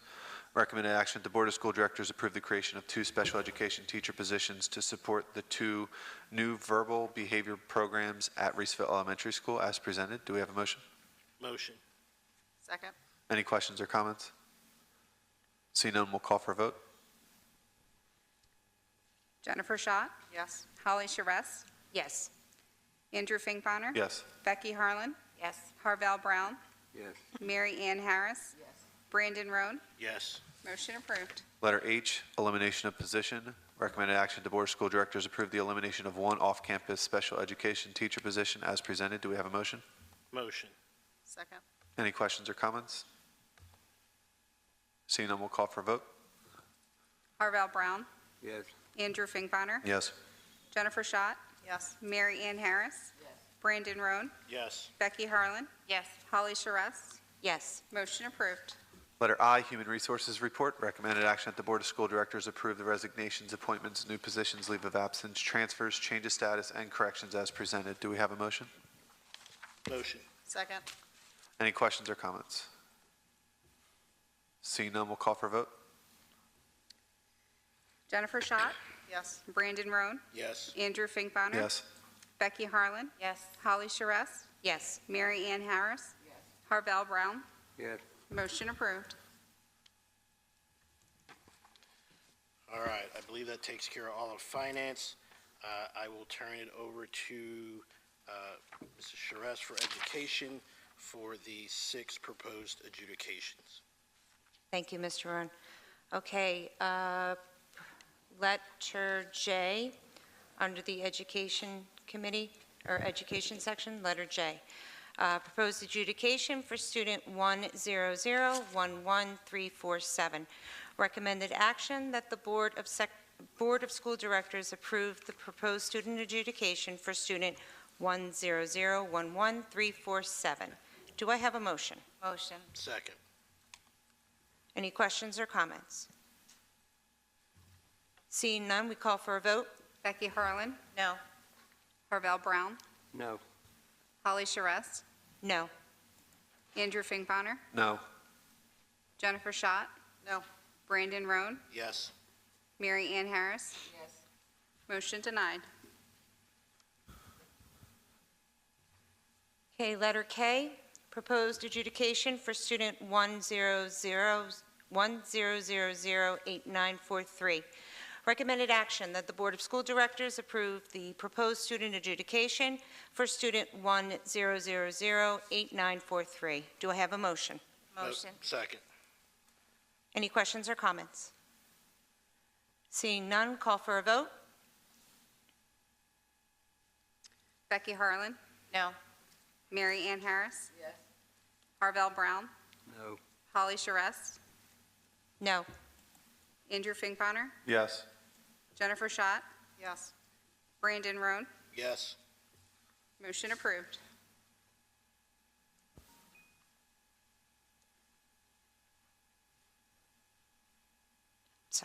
Keep forgetting I'm doing this. Sorry. Letter L, proposed adjudication, student 100007794. Recommended action that the Board of School Directors approve the proposed student adjudication for student 100007794. Do I have a motion? Motion. Second. I'm sorry, who was the second? Thanks. Second. Second, me. What? Ms. Harlan? Okay, thank you. Yep. Okay, call for a vote? Holly Charest, No. Jennifer Schott. No. Andrew Finkbeiner, No. Brandon Roan, No. Harvell Brown, No. Becky Harlan, No. Mary Ann Harris. Yes. Motion denied. Okay. Letter M, proposed adjudication for student 100008710. Recommended action that the Board of School Directors approve the proposed student adjudication for student 1008710. Do I have a motion? Motion. Second. Any comments or questions? Seeing none, let's call for a vote. Andrew Finkbeiner, No. Mary Ann Harris. Harvell Brown, No. Becky Harlan, Yes. Holly Charest, Yes. Jennifer Schott, Yes. Brandon Roan. Yes. Motion approved. Okay. Letter N, proposed adjudication for student 100007925. Recommended action that the Board of School Directors approve this proposed student adjudication for student 100007925. Do I have a motion? Motion. Second. Second. Any comments or questions? Seeing none, call for the vote. Andrew Finkbeiner, No. Mary Ann Harris, Yes. Brandon Roan, Yes. Becky Harlan, No. Holly Charest, No. Harvell Brown, No. Jennifer Schott. No. Motion denied. Okay, letter O, proposed adjudication for student 5001022. Recommended action that the Board of School Directors approve the proposed student adjudication for student 5001022. Do I have a motion? Motion. Second. Any comments or questions? Seeing none, call for the vote. Holly Charest, No. Jennifer Schott, No. Andrew Finkbeiner, No. Harvell Brown, No. Mary Ann Harris, Abstain. Becky Harlan, No. Brandon Roan. Yes. Motion denied. Okay, that concludes the education section, so I will turn the floor over to Mr. Roan for Thank the you. operations. Thank you. Moving to the addition of letter C in operations. Dr. Dunlap, you can, Yes, so this motion will read, subject, letter C, Market Street Sports Group Advertising and Marketing Agreement. The meeting will reflect the date of tonight, May 10th, 2022. The category will be 7C under Operations Committee.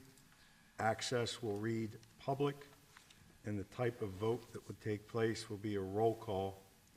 I'll read the motion again, and then a board member will need to put the motion forward. There will need to be a second, and then we can go ahead through the process, have discussion, and then the board can take a roll call vote.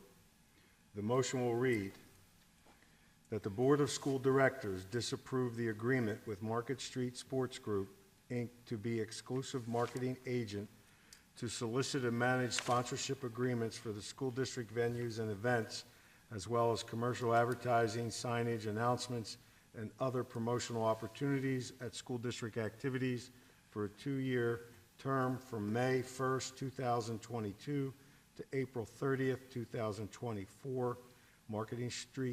Market Street Sports Group would receive a sales commission of 30% of the net sponsorship payments received by the school district from sponsorship agreements entered pursuant to this agreement as presented. All right, having heard the recommended motion on the floor, I will look for a motion to proceed forward. Motion. Second. Having a motion and a second, we will now open up for discussion before the roll call vote. And Dr. Dunlap, I would assume you'll lead this. Yes, sir. So as for the discussion purposes as to why this was brought back forward is this is why we often have, legal reviews. Although contracts with sponsors will be between the district and the sponsors, paragraph 7 of this contract agreement provides that the sponsors will pay Market Street Sports Group and that Market Street Sports Group will pay the district. It's recommended by our legal team that against this approach, that sponsors pay the district directly. The district would then determine the fee to be paid to Market Street Sports Group and pay for it. An argument can be made that the district does not have the power to delegate collective of contract fees to an independent contractor. However, it's simply better practice that the district be paid directly rather than indirectly. More importantly, the second reason of why we're bringing this motion back forward to the board is that a bigger problem concerns us around First Amendment issues associated with this agreement and our policy 711. Last May, Pennsylvania Federal Court declared that certain provisions under the public participation policy of the Pennsbury School District were unconstitutional. The same concepts that were articulated in the Pennsbury policy are included in our policy 711. The bottom line is this standard for when the districts can say no to an advertisement would not withstand the scrutiny of the courts. That is the reason why we are bringing this policy back for the board to disapprove it. Any discussion from board members? Mr. Rohn, we can entertain those. I'll yield to my colleagues first. So, Dr. Dunlap, as I understand it in layman's terms, there's a couple of reasons for this. One is about making sure that we are operating within the First Amendment. Second is about finances. And third is ultimately about having some control as to what goes up or goes out, and the dollars and cents for those advertisements or messages coming here, and then we then decipher out the monies to this vendor. Correct. We would receive the money directly from those advertising groups, and then we would then disperse that 30% to Market Street versus The other way. The other way. Okay. To me, it makes sense. I don't think we should put ourselves in a position to have to argue a First Amendment issue down the road. And certainly being able to, this is just my opinion, being able to have the control as to what is going up in the messaging on our property without having to try to fight it later down the road seems to make a lot of sense to me. So I don't really have a question. That's just my comment and clarity. All right, hearing from none of my other colleagues, Madam Secretary, you call the roll, please. Brandon Roan. Yes. Becky Harlan. Yes. Andrew Finkbonner. Yes. Jennifer Schott. Mary Ann Harris. Harvell Brown. Yes. Holly Charest. Yes. Motion approved. All right. And that brings us to public comment.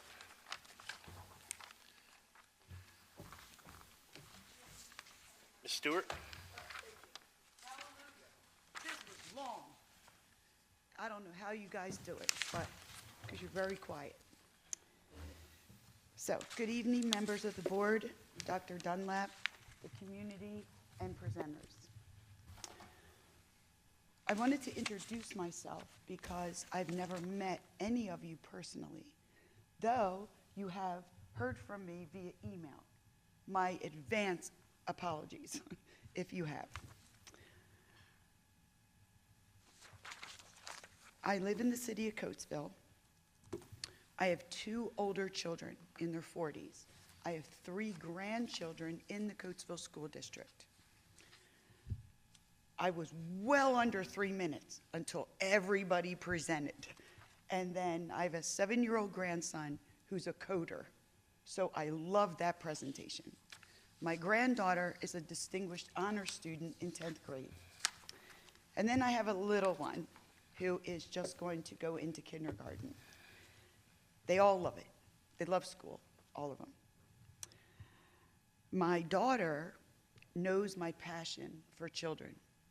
And she surprised me at Christmas with a nonprofit we have in Coatesville called Char's Hands. Our mission statement is, we provide essentials for those in our community that need products to thrive. We try to help them. There's a lot of diversity in the city, in the school. We give them help, because that's what we try to do. I am a survivor of childhood abuse from 7 years old to 54 years old. I met on a phone call with Brenda George. Hello. We wanted to meet in person, but unfortunately it was COVID. But we did get to talk, and I apologize. I am a street rat. That's how I grew up, on the street. So I'm rough, but please understand, I'm very passionate about kids. That's why I'm over there crying when you're okay in adjudication, and I'm fist pumping when you deny them. I have been extensively trained in trauma school from Phoenix Center. So I love the presentation of Lincoln. I might have worked with your family members at Immaculata, I'm not sure. Do they work there? Beth is awesome. I worked there 13 years, I was in security. So I love kids, and I think I love them so much because I missed out on childhood, totally missed out. And I know why they act the way they do. I was there, I'm these kids. I brought weapons to school. I wasn't a bad person. Is that my time up already? Is that my 3 minutes, really? Yes, ma'am. But it's the end, can you give me a little bit? I'll give you 30 seconds to finish your thought. Oh, crap. Okay. I'm an advocate. Kids do not know what they weren't taught. I have a strong passion for kids and young adults of adversity. That's my big thing. I know how to give them hope. They're acting out because they don't know what they weren't taught. I would love to work with you. I loved all the presentations I saw. I loved them. I loved the mission that you presented, Brenda. I want to help. Use me. I've got the experience on the street. I'll help any way. Sorry. I will do anything to help you. Anything to help you. Wonderful. I'm just a little rough. This one over here tries to calm me down. Sometimes it works, sometimes it doesn't. Ms. Stewart, I'm going to ask you to Yes, sir. end it there. Thank you. you. Have a good evening. You too. Ms. Shannon Bailey.